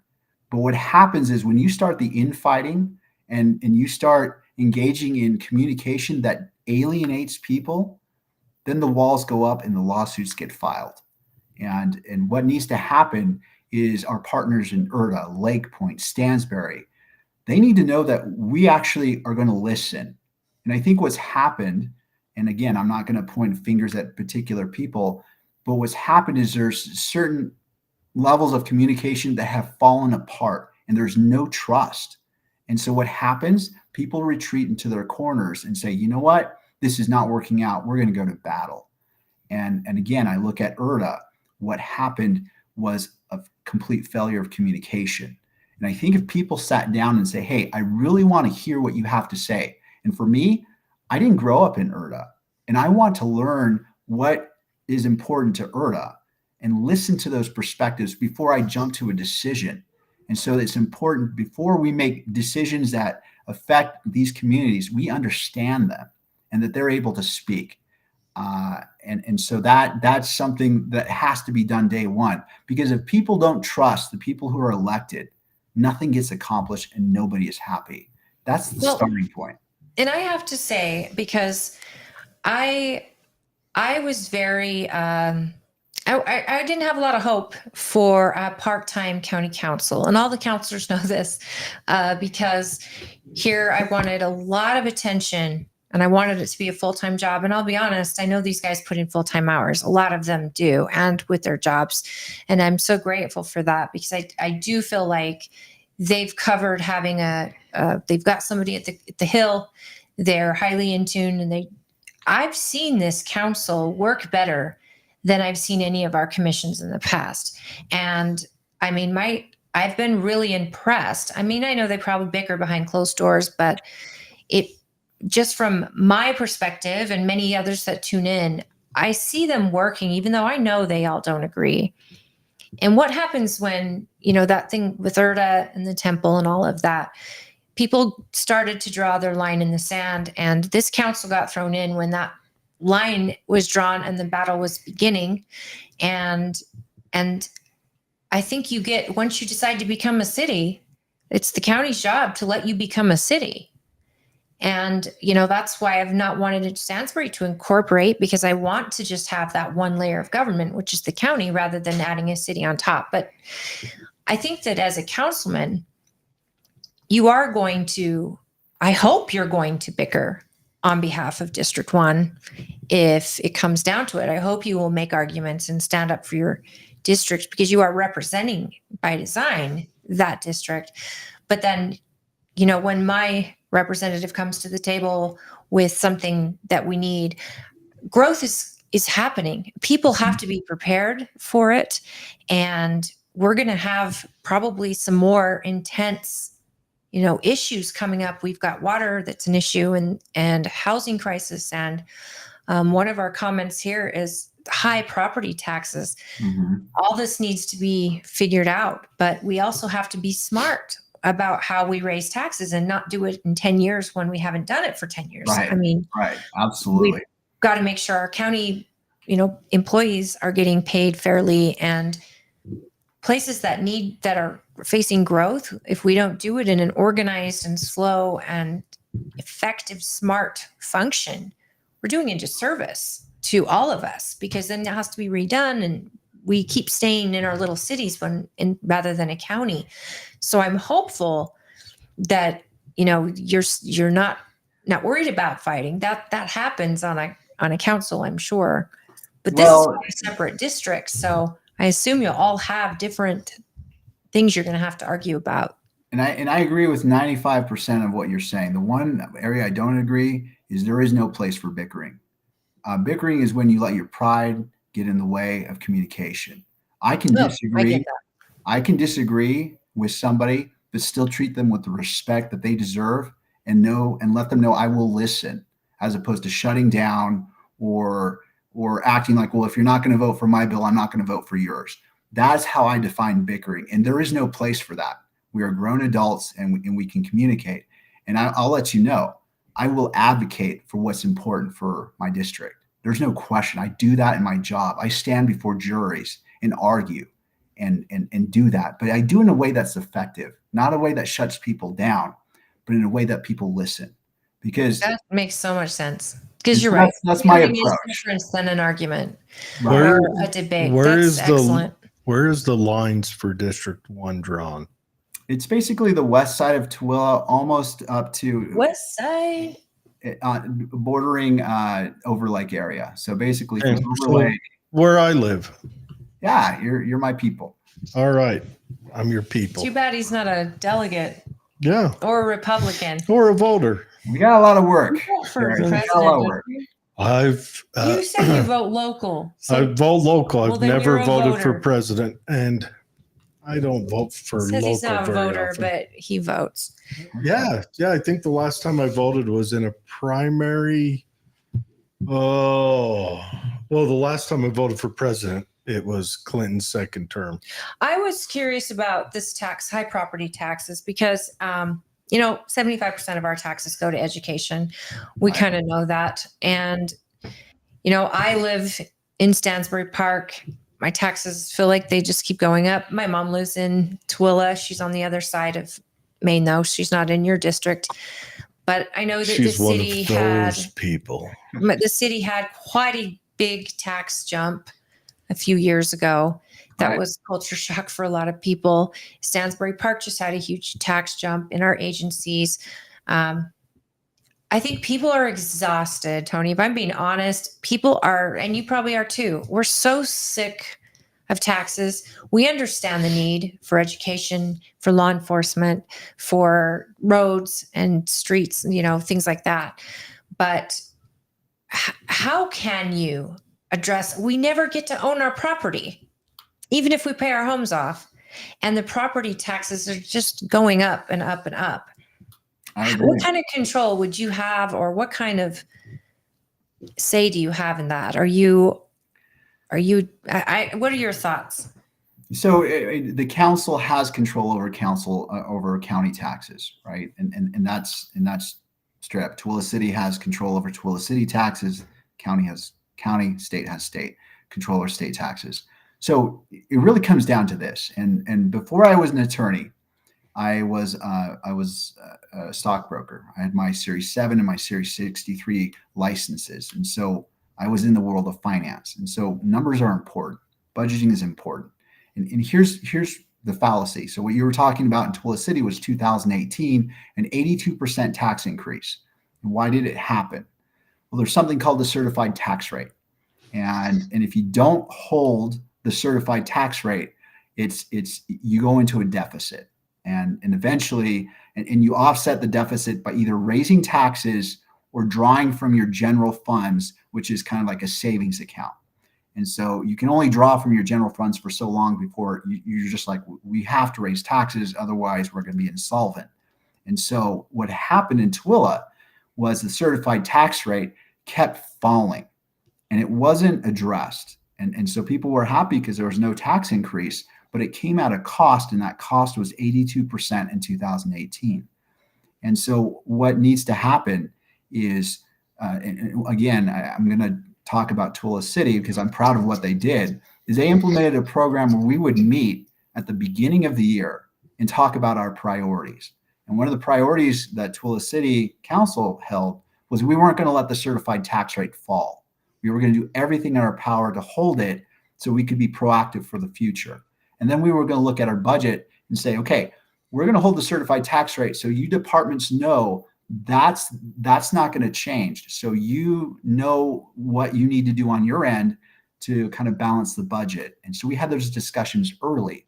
The problem is when you don't do it early, you have this mass chaos right before budget season.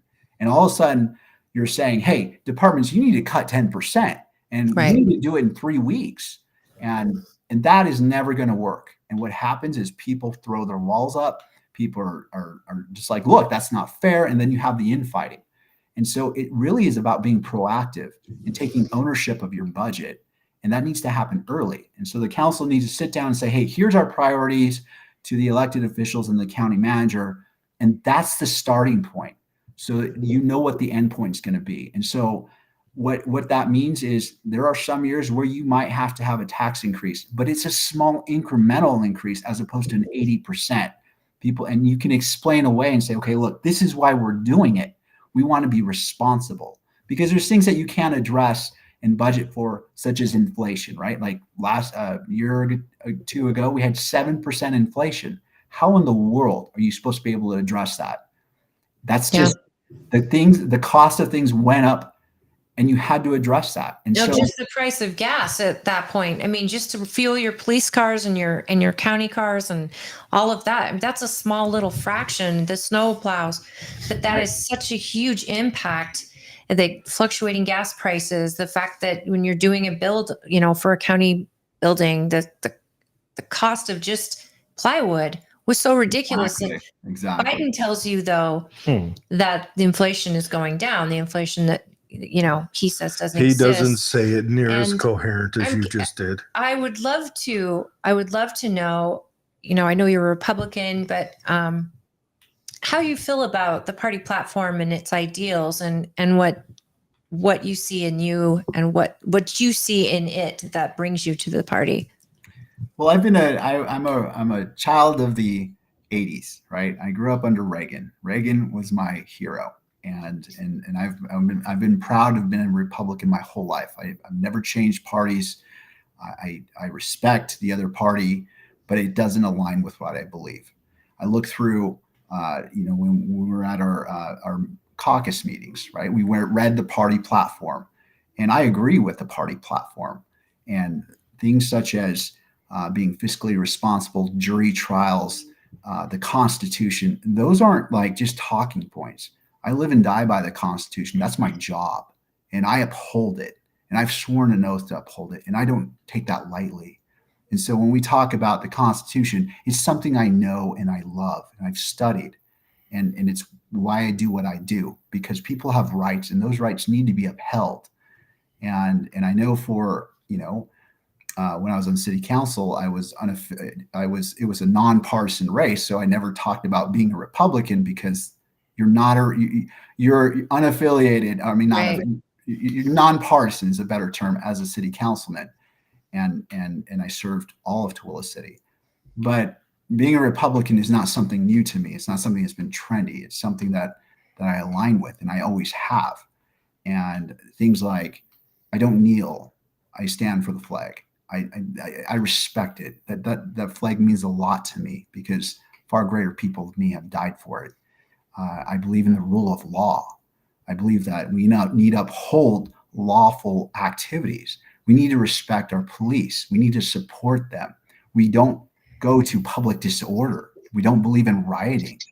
And that's not the way. I believe in freedom of speech. I will defend someone's right, even if what they're saying is something that I am totally against. Why? Because it's their right. That's the First Amendment. They get to say that, and I get to defend their right to say it. And so that's not a joke to me. And the Second Amendment, that's part of the Constitution, right? That's how it was written, and it's not my job to change it because I believe in an originalist view. How it was written then is how it should be interpreted now. Because if you fall away from that, then the Constitution means nothing because it means that anyone can say, now it means this. And what do we have? If we go down that road, we have nothing. And so I believe that the Constitution should be interpreted as it was written when it was written, not reinterpret, because then we have nothing. And so that's something that's important to me. And I'm grateful for. I think the Constitution is inspired by God, our creator, and it's something we need to uphold because it's unique in the world. And once we let it fall, then we really don't have much of anything. That's one of the greatest things of our country, and we need to defend it and ensure that it's upheld.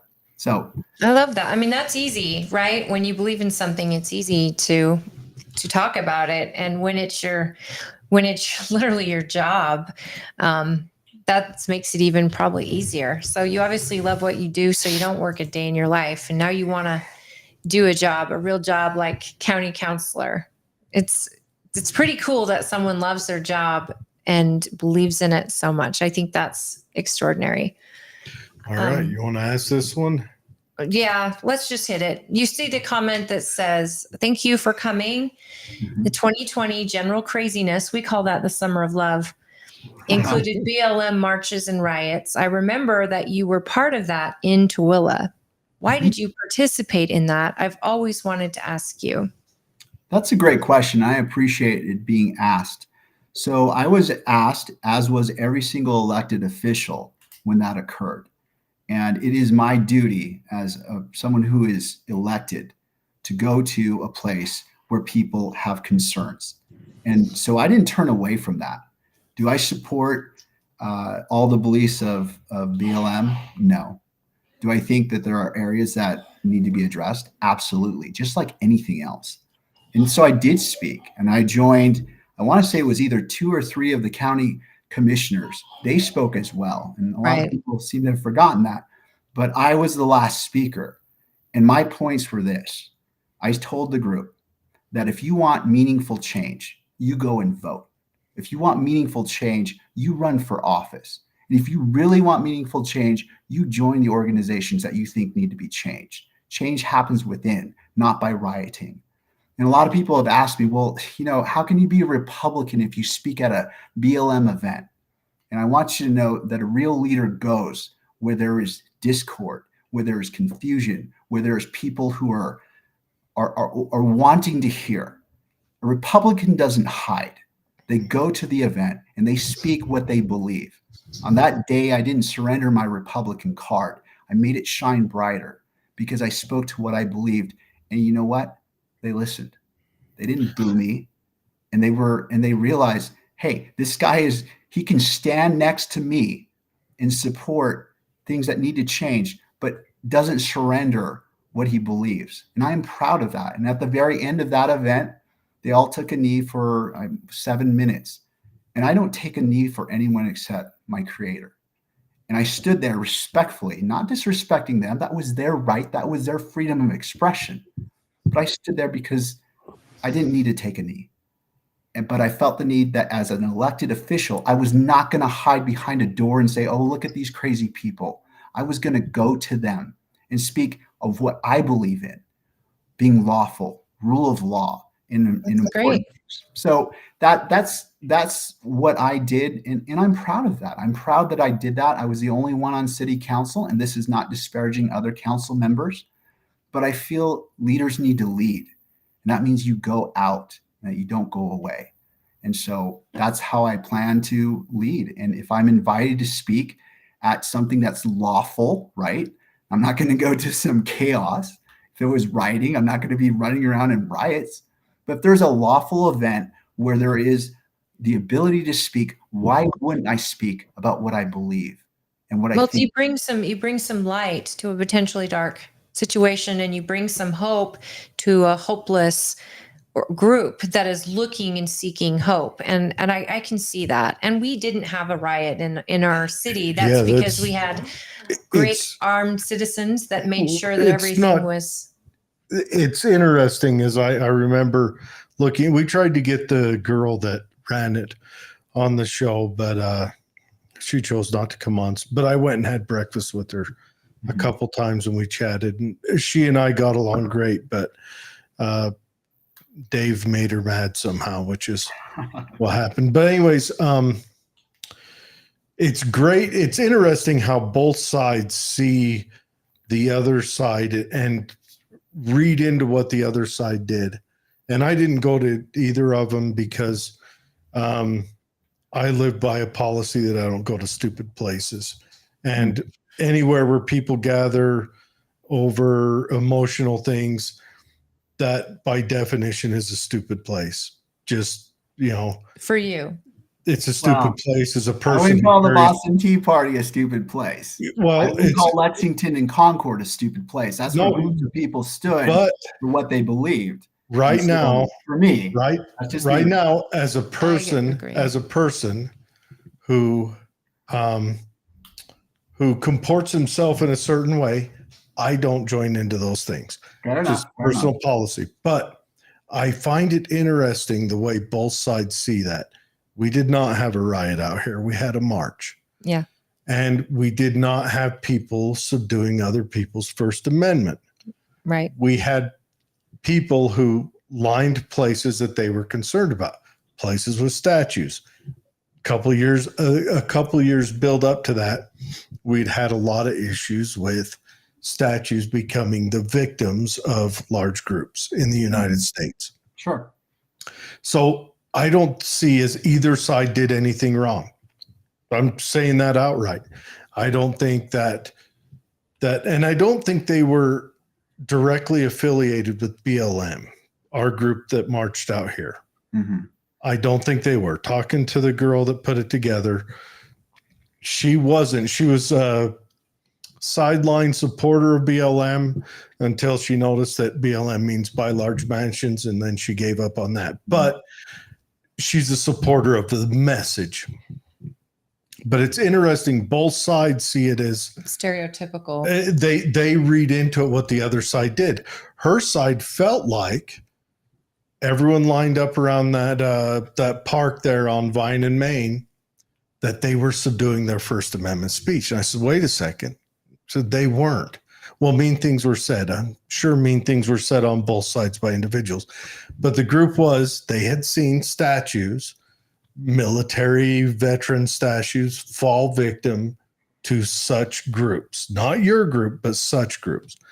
And the other side. They'd seen the riot in Salt Lake not too far before that, where officers were actually hurt. And then the other group that showed up, they felt like any gathering was just a riot and just unruly, which our group that marched wasn't unruly. They marched and danced and I think it's good. I think it's good because right. The county commission, and I think it's good you showed up. And I'm going to say that outright. Our commissioners did speak, a couple of them, and I think it's just a good steward. You are everybody's. I mean, even though you're running for District 1, on the whole scheme of things, you're representing the county. Well, wait a second. Now that you're in District 1, my district, you got to show up. I mean, Got it. So the county, you represent everyone as a whole. And I want to get back into representation. My biggest fear when we did change over from the full-time to part-time was our ability to be at the Hill during session and make sure that our voice is there.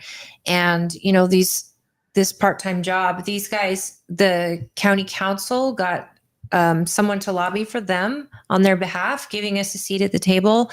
And I know that our legislators are phenomenal when it comes to working with our county council. They're highly approachable. And right now, Celeste Malloy, she's highly approachable. She works closely with our county council, and that's building relationships like you talk about. How do you see representation at the Hill? That's a really good question. It's it's like you read my mind. So right before law school, I worked for legislative research and general counsel. So that was a legal branch of the legislature. So I worked there for almost 3 years. I got to go to session, got to go on the floor and watch that very closely. And I didn't know how that would benefit me later in life, but now I do. And what a lot of, that's just me sharing your website. That threw me off for a second. I was like, yeah, yeah, me too. While you talk, I just want everyone to have a chance to see it while you talk. Right. So here's my thoughts in a nutshell. If you want meaningful representation on the Hill, you actually have to go up yourself. And you don't go when a vote is being done on the floor. You go to the committee meetings and you sign up to speak. Because if you want change, you have to get in early, not late. And while I agree it is a part-time position, I think council members need to commit. And there's a way to do it. And here's what I would propose. You divvy up, there's 5 council members. You divvy up the areas that bills typically fall in: crime, property, municipal, water. There's all these areas. And a council member gets a topic. And then they track the bills that are going to affect our county. And then they go up. They work with our elected officials, right? Or our state reps and state senators, and we work with our lobbyists, but we need to get up there too. No one lobbies better than somebody who's vested in the community. And I think our county council needs to do that and make the time, because that's part of the commitment. That's part of our duty of representing, is actually going there. No one can speak better about our county than us. I don't care who the lobbyist is. If they're not from Tooele, they're not from Tooele. We can speak with passion because we live here, and we can go to these committee meetings and say, hey, you know what this bill is missing? It's missing this. And we're not speaking from a paper because we're getting paid to speak. We're speaking because it's our community that we care about. And so I think we can do that.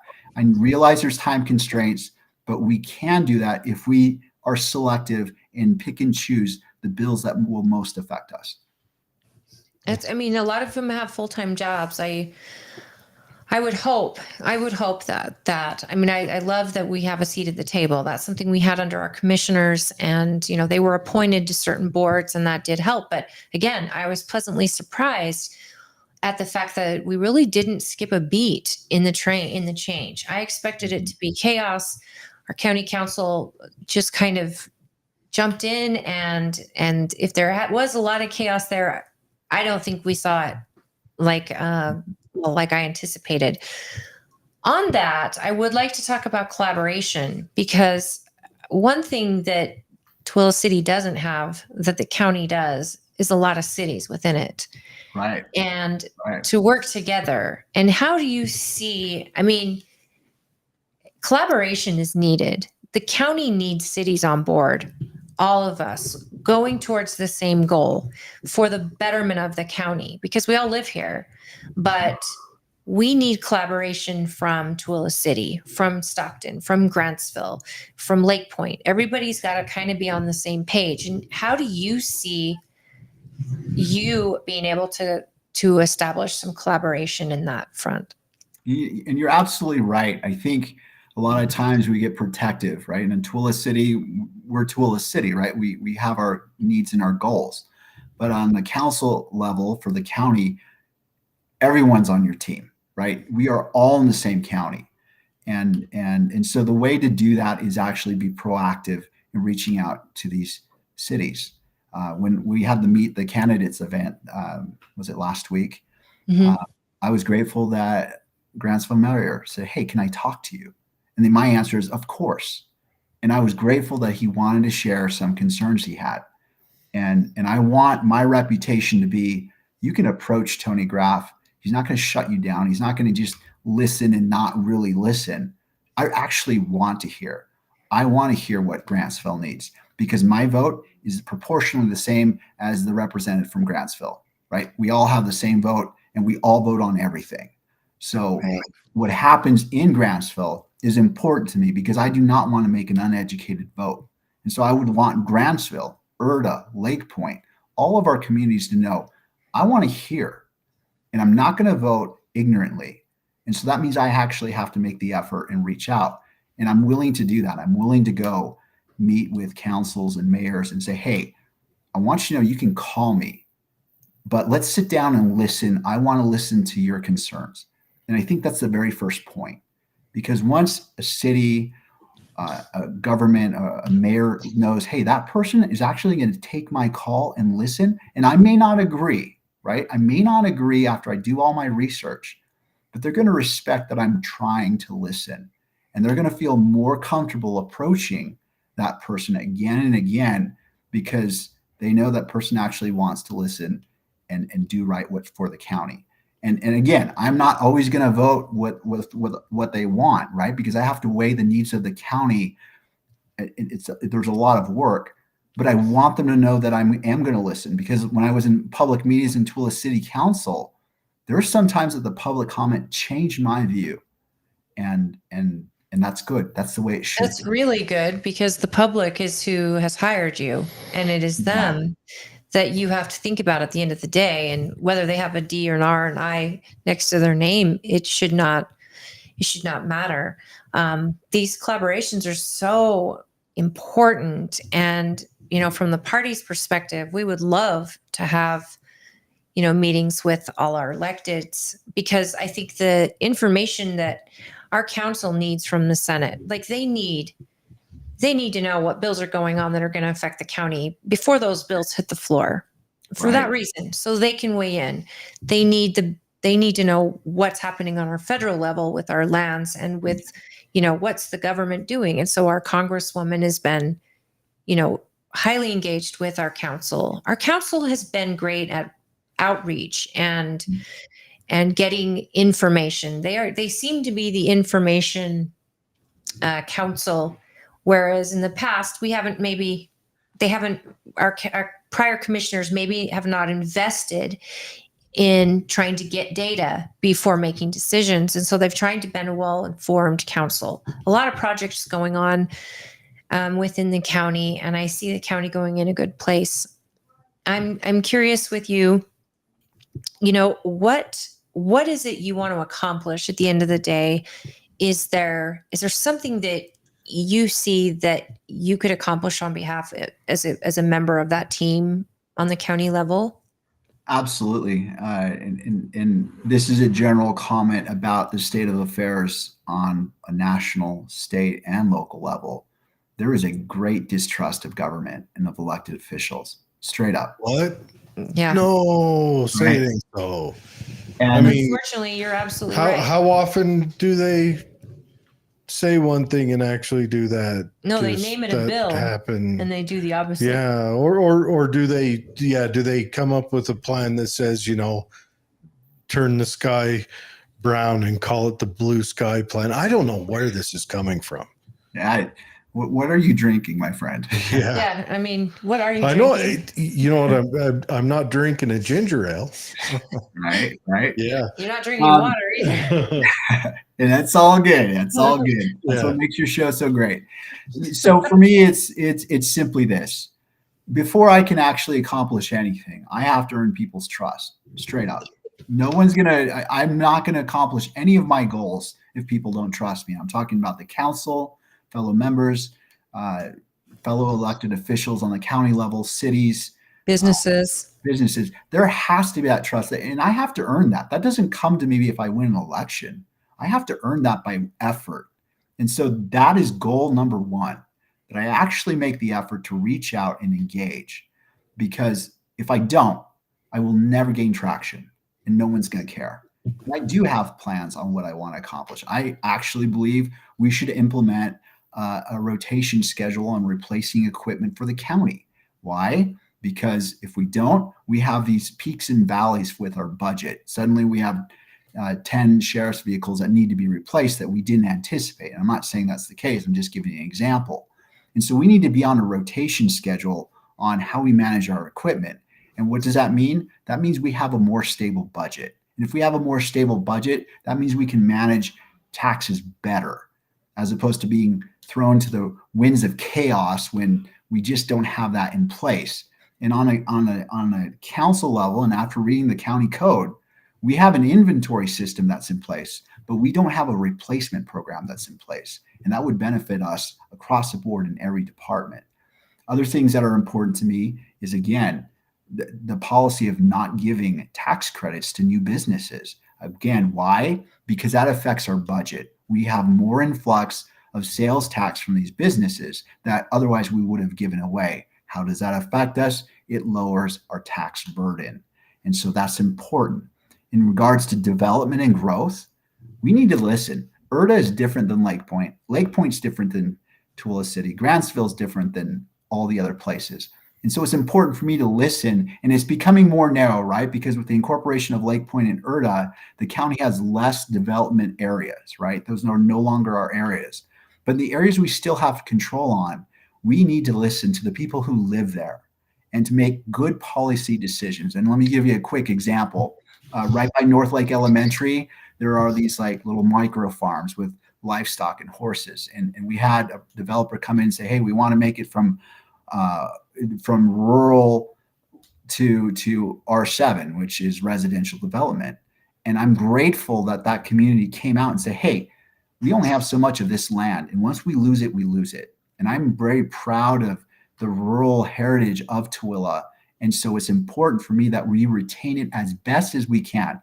Obviously, growth is going to happen, but we can manage that growth. And managing growth begins by listening to the people who actually live there and then setting the priorities and being consistent and following through. And so that's the hard part, Tony. In some of these areas, and I'm with you 100%. I'm thinking of IRTA back in the debacle times because they seem to have settled down a bit. But, I know that I was in meetings where both the commission and then the county were listening, and they were actively listening. And the problem was that consistent part. You have a group of people that all wanted different things. Mm-hmm. And it's their job to come to one place and bring it to the county. And they were struggling with that and coming to what they wanted. And some had been there their entire lives, and some had been there 1 year and wanted to change the fact that, well, we don't want farm animals living next door to us. And the ones that bought farms out there or livestock are saying, this is what we're scared of, this is why we want. So, planning and zoning, there's constant, people aren't on the same page. We live in the same community, but I don't want to live next to a farm. But then again, I would rather live next to a farm than next to a big office building, right? And I'd rather have homes put up, maybe townhomes that my elderly parents can live in, or my kids when they first get married. I'd like to see some real estate coming out into the county, but all these things,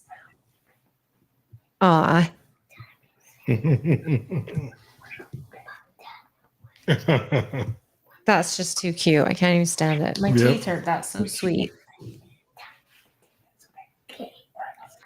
All right.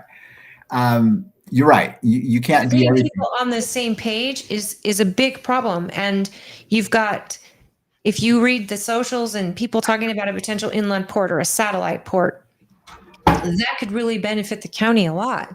And some people realize that, and some businesses realize that. And the idea of making people that are able to commute or not have to commute around the mountain, and maybe they can start businesses here, and maybe we pull from this workforce and all these things, the dream for the county.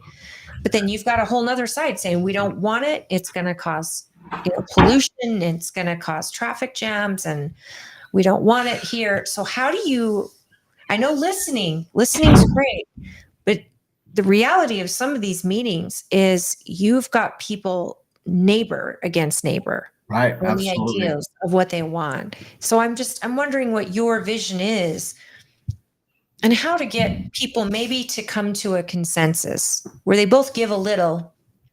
Right. And sometimes it's simply not possible. And so the first point that I think needs to be recognized, you cannot be everything to everyone. It's impossible. And that's, if you do that, you're setting yourself up for failure.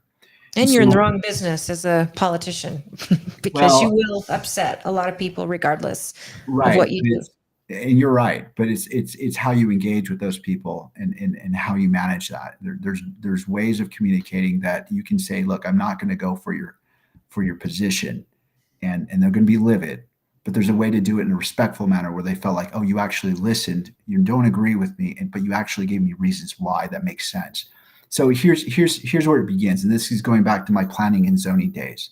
And one is making sure that the planning and zoning makes sense, and looking it over again. And I know that's revisited every now and then, but what happens and where the chaos happens is when you start mucking with the planning and zoning that was already established. And if it was established that way and there was a reason for it, you shouldn't deviate from it. It's when you start being unpredictable that people start losing their minds. But if you have an area that's zoned for commercial or zoned high density, then you hold to the plan and you build it because that's what's permissible. And sometimes you have to revisit and say, okay, the needs are changing. We might need to change this particular zoning area. And that's where you engage the public and educate the public and listen. So you're right, you can't be everything to everyone. But one of the most important things you can be as an elected official is consistent. And people will manage consistency far better than chaos. And that's what sometimes happens, is this whipsaw approach of like, oh, well, suddenly we are changing from rural to high density. And that freaks people out. Even the words high density gives people a really bad feeling in a town like ours. And it should cause panic if it's not planned, because if you're going to do high density, what you should be doing is phasing into it. So you don't have high density next to a farm. You might have a farm next to a 1 acre lot, and then transition to a half acre lot, then transition to a quarter acre, and then eventually you get to the high density. So you have this appropriate buffer. That's good planning and zoning. Bad planning and zoning is suddenly you whipsaw and say, oh, I know this is rural, but we need high density right next to you. That's horrible.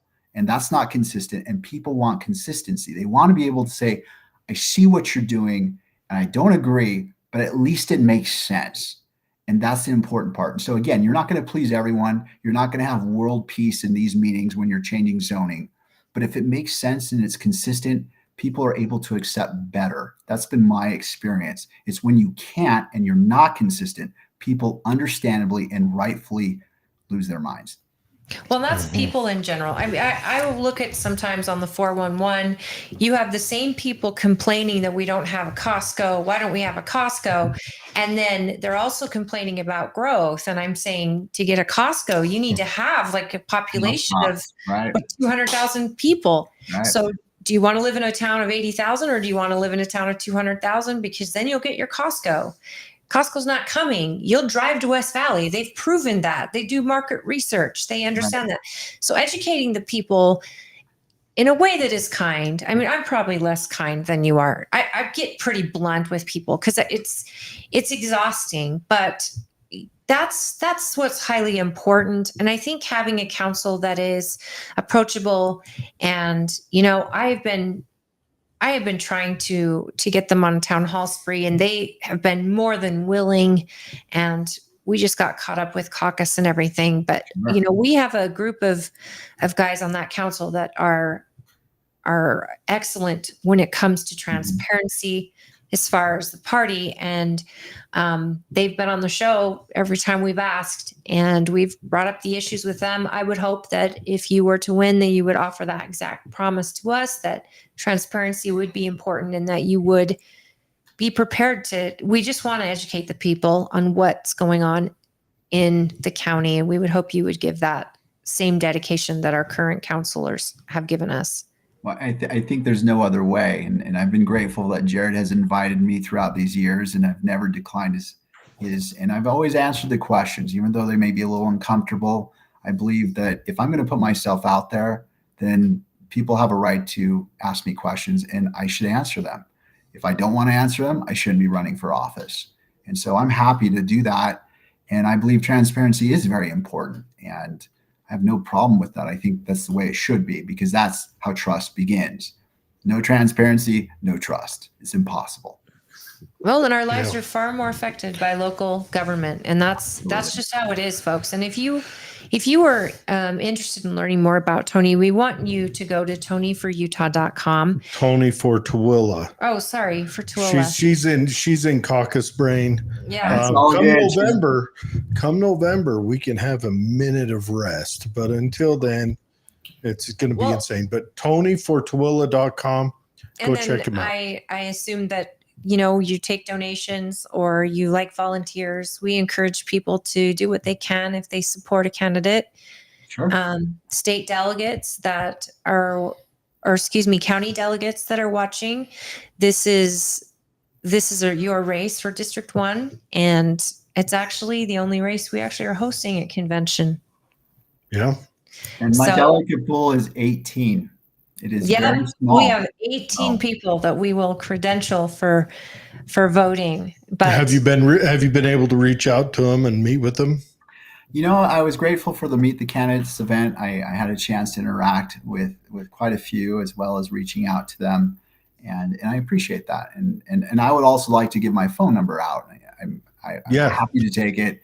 My number is 801-997-0092. And I hope people actually save it and use it, because 0092. Yep.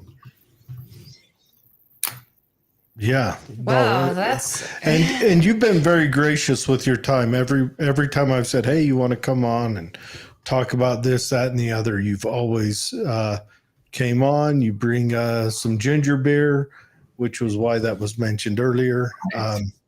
Remember, it had quite a spice to it. It's good stuff. But everyone, I didn't get any ginger beer. Is that got alcohol you were in here. it? This was no alcohol. Ginger ale? No, Tony's a good boy. He come in and he interrupted my brain cell killing stuff for some spicy soda.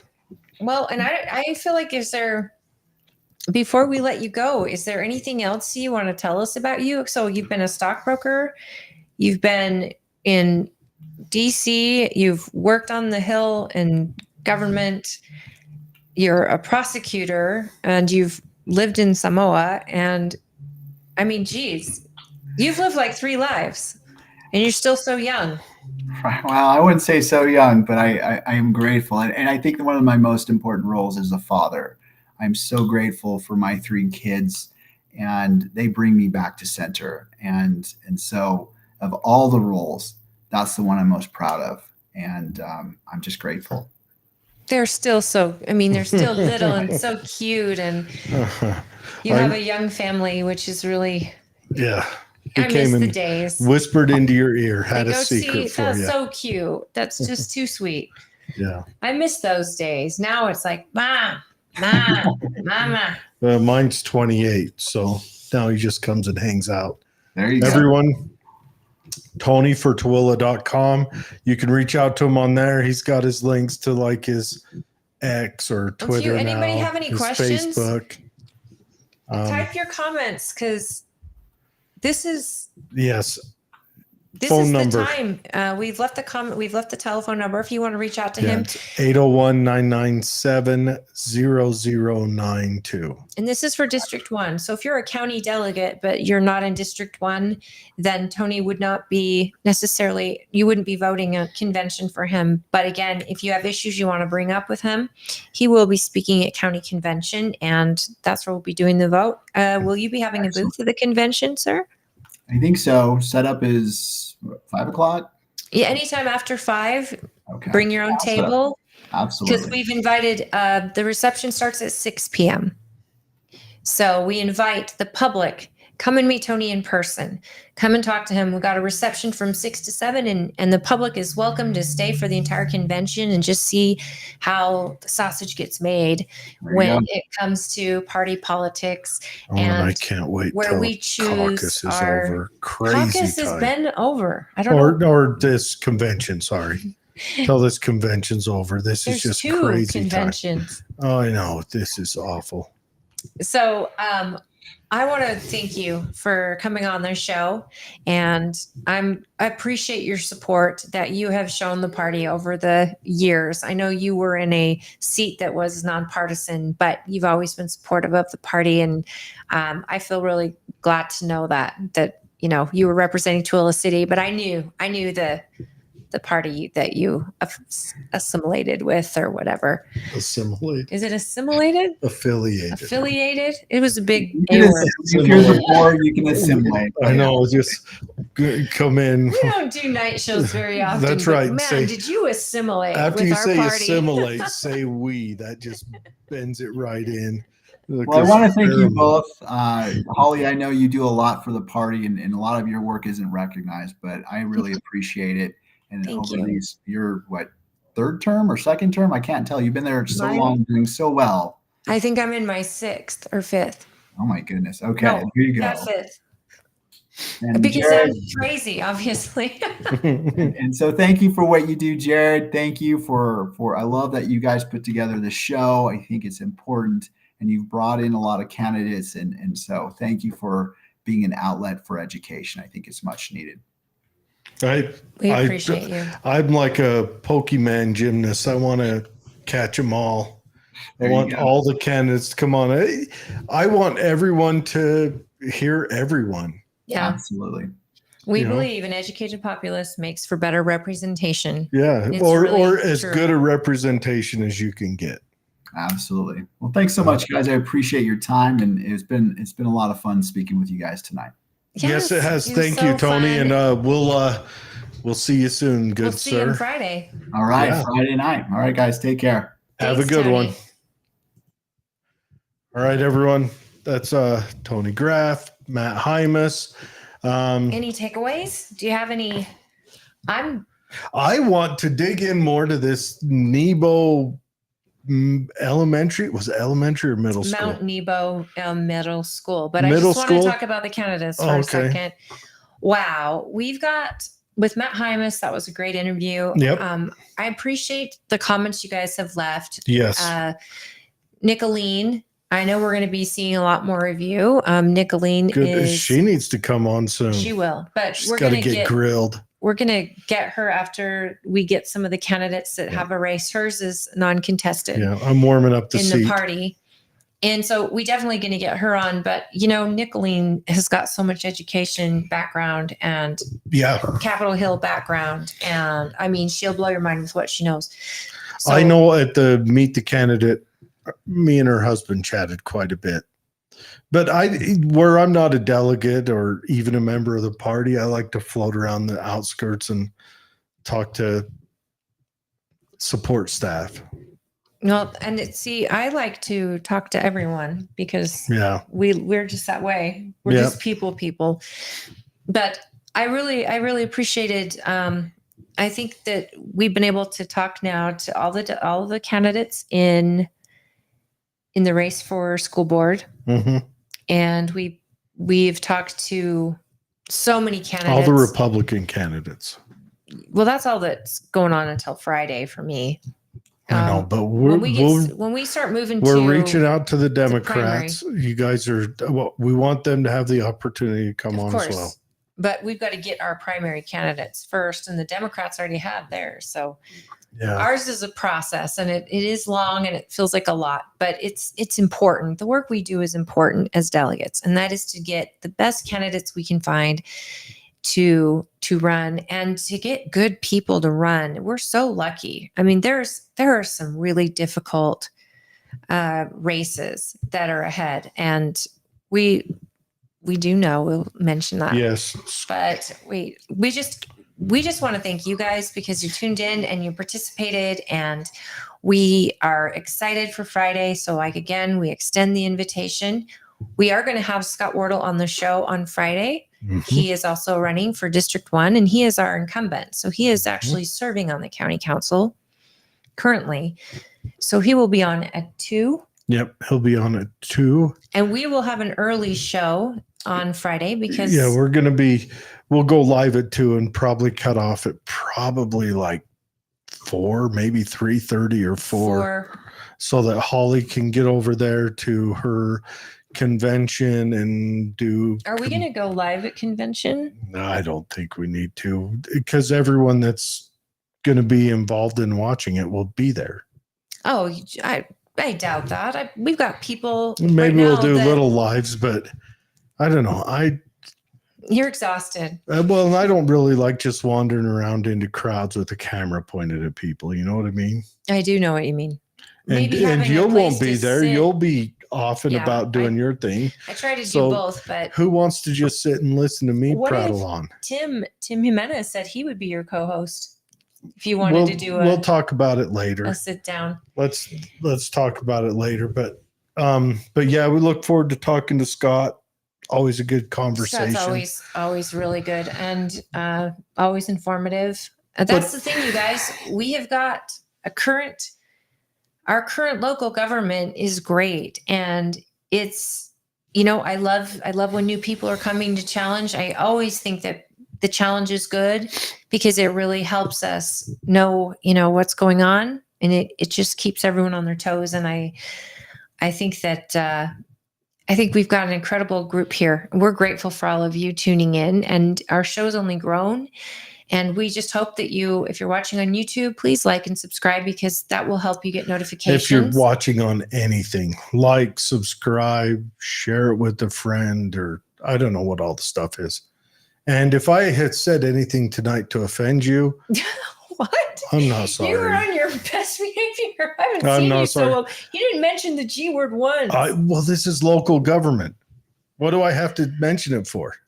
That's true. Oh my gosh, good point. They're He not. usually will drop the guillotine word. They're not saying, look, this might offend people. They're not saying they're never going to do something on a show in my house, sitting next to me, and then doing it before the month is ended. And I'm not saying that I'm hurt or burnt or damaged, but I'm a little hurt and burnt and damaged about that. There's a lot of questions I have as to why do we keep coming across this over and over? And that doesn't happen on our local level. I'm sure when you get a population size, that's when it tends to happen. And national, forget about it. Those guys, they couldn't find their butt if their hands were in their back pockets. No, I understand. And I think that a lot of people are fed up. A lot of people are tired of the same old, and they're tired of being lied to by politicians. We're just chattel to them. We are literally chattel. But we are the answer to that, folks. Who we put in those seats and how we hold these people accountable, that is the answer. So we can't give up. We have to keep going. Don't watch it burn. You've got to stay hopeful, because we've got to be on top of it, and we've got to be prepared to fire people in government that do not, sad to say, do what they promise. And that's hard to do. Doesn't this give you, like, I'm feeling a bit schizophrenic about this, because I have never had a representative so available. I understand. But I'm finding that, can I trust my representative? I hope so. I'm feeling schizophrenic I'm sure right now. there's so much more to the story, though. That's another thing. You get into government, you don't know what you don't know. That's you why have we to need to learn have it. open and honest And- government. We can't have all these lies. You've got to go into the secret room and sign a whole bunch You're of right. paperwork, and It's then all got to be on camera. and then if we're They gonna should all be wired with cameras. seriously, body and then cams. if we're going to show it to you, it's got to be redacted, every fourth word. And come on. We can do better. We need to do better. And how to do better is to get engaged, understand what's happening, and just stay on top of our politicians, because our local government is approachable. They but again, they run into you in stores. You know when their meetings are. They're very transparent. Mm-hmm. I mean, there's a reason a lot of them are running unopposed because they have done a great job. You've got no reason to argue to oppose them. Like, keep it up, you know. But when we branch out to state, gets a little sketchier. Yeah. And then when we go to national, we've just seen some things that we'd like to fix, and I'm starting here in the county first. We branch out to state next, and then federal. But again, we're going to need to get the White House back, folks, and we're going to need to get both majorities back. And all I'm saying is, if we as a community choose to give those people jobs again and fill the House, the Senate, and the White House, and Republicans screw it up, that's when I'll probably be black-pilled and just lose it, because we cannot afford it. America is at stake. Republicans screw it up again. I think the blurred line in DC is so bad. Again, because they screwed it up last time. They screwed it up the time before that every time. Both parties That's just screwed up because these are just talking points for power. They don't honestly care about it. But anyways, that's the show, guys. We have some great senatorial candidates. Sure. And then they get run out. The Senate, well, you decide as a delegate if they move on to the next or not. So I hope that delegates, have you dug deeper into that Santorum guy out of New York? Is it Santorum? The Hispanic guy that they voted out. No, but getting rid of him was nuts because it left a wide open. Well, it wasn't just that. He was calling out congressmen on insider trading. It looks like, I'm not saying it is, but from the outside looking in, it looks like they got rid of him because he was making waves against their personal bank accounts. Is that what those recent committees were about? I don't know. Because they've done some committees regarding insider trading. And yeah. Insider trading. What do they all go in there and sit down and go, keep it up, and then back out? They're like, I want your accountant because I need to know how to spend money. You guys, Wednesday night special show. This is a lot during a week when we're going crazy. We know you're going crazy, and you guys have had, especially delegates, you guys have been busy every single night. I want to thank the Tooele Chamber of Commerce today. They had an event where they brought the legislators. So we had Senator Sandel, we had Bridger Bollinger, and Tim Jimenez discussing with the businesses of Tooele County and talking about the bills through session. Nicolene, she was a guest with me today, and Chad Saunders was there, and Chris and Berna Sloan, and just great members of the community that are business owners and really love this community. They showed up, and our senator had they just had information. This is what I mean about this legislative transparency and how it affects us. And, Jared Hamner hosted with his team from the chamber, and Jared's key thing is collaboration. We need this collaboration between our senators and our legislators, talking to our local businesses, talking to our citizens, because otherwise you feel misplaced, you feel hopeless, and we're going to lose our country if we do not all get involved and start holding people accountable. And that's easier said than done. I understand that. Yeah, we're going to lose it. Remember, you don't own your house. We're going to lose our country. Okay. And on that note, this bright ray of sunshine. You guys have a wonderful. We love you. Thank you for have a wonderful support. Rest of the week. Remember, we're going to have a 2 p.m. show on Friday. Scott Wardle is going to talk to us. Well, he's going to be online with us, and that starts at 2 p.m. and we will be having an early show. So please tune in live to get your questions in. Yep. We will see you guys then.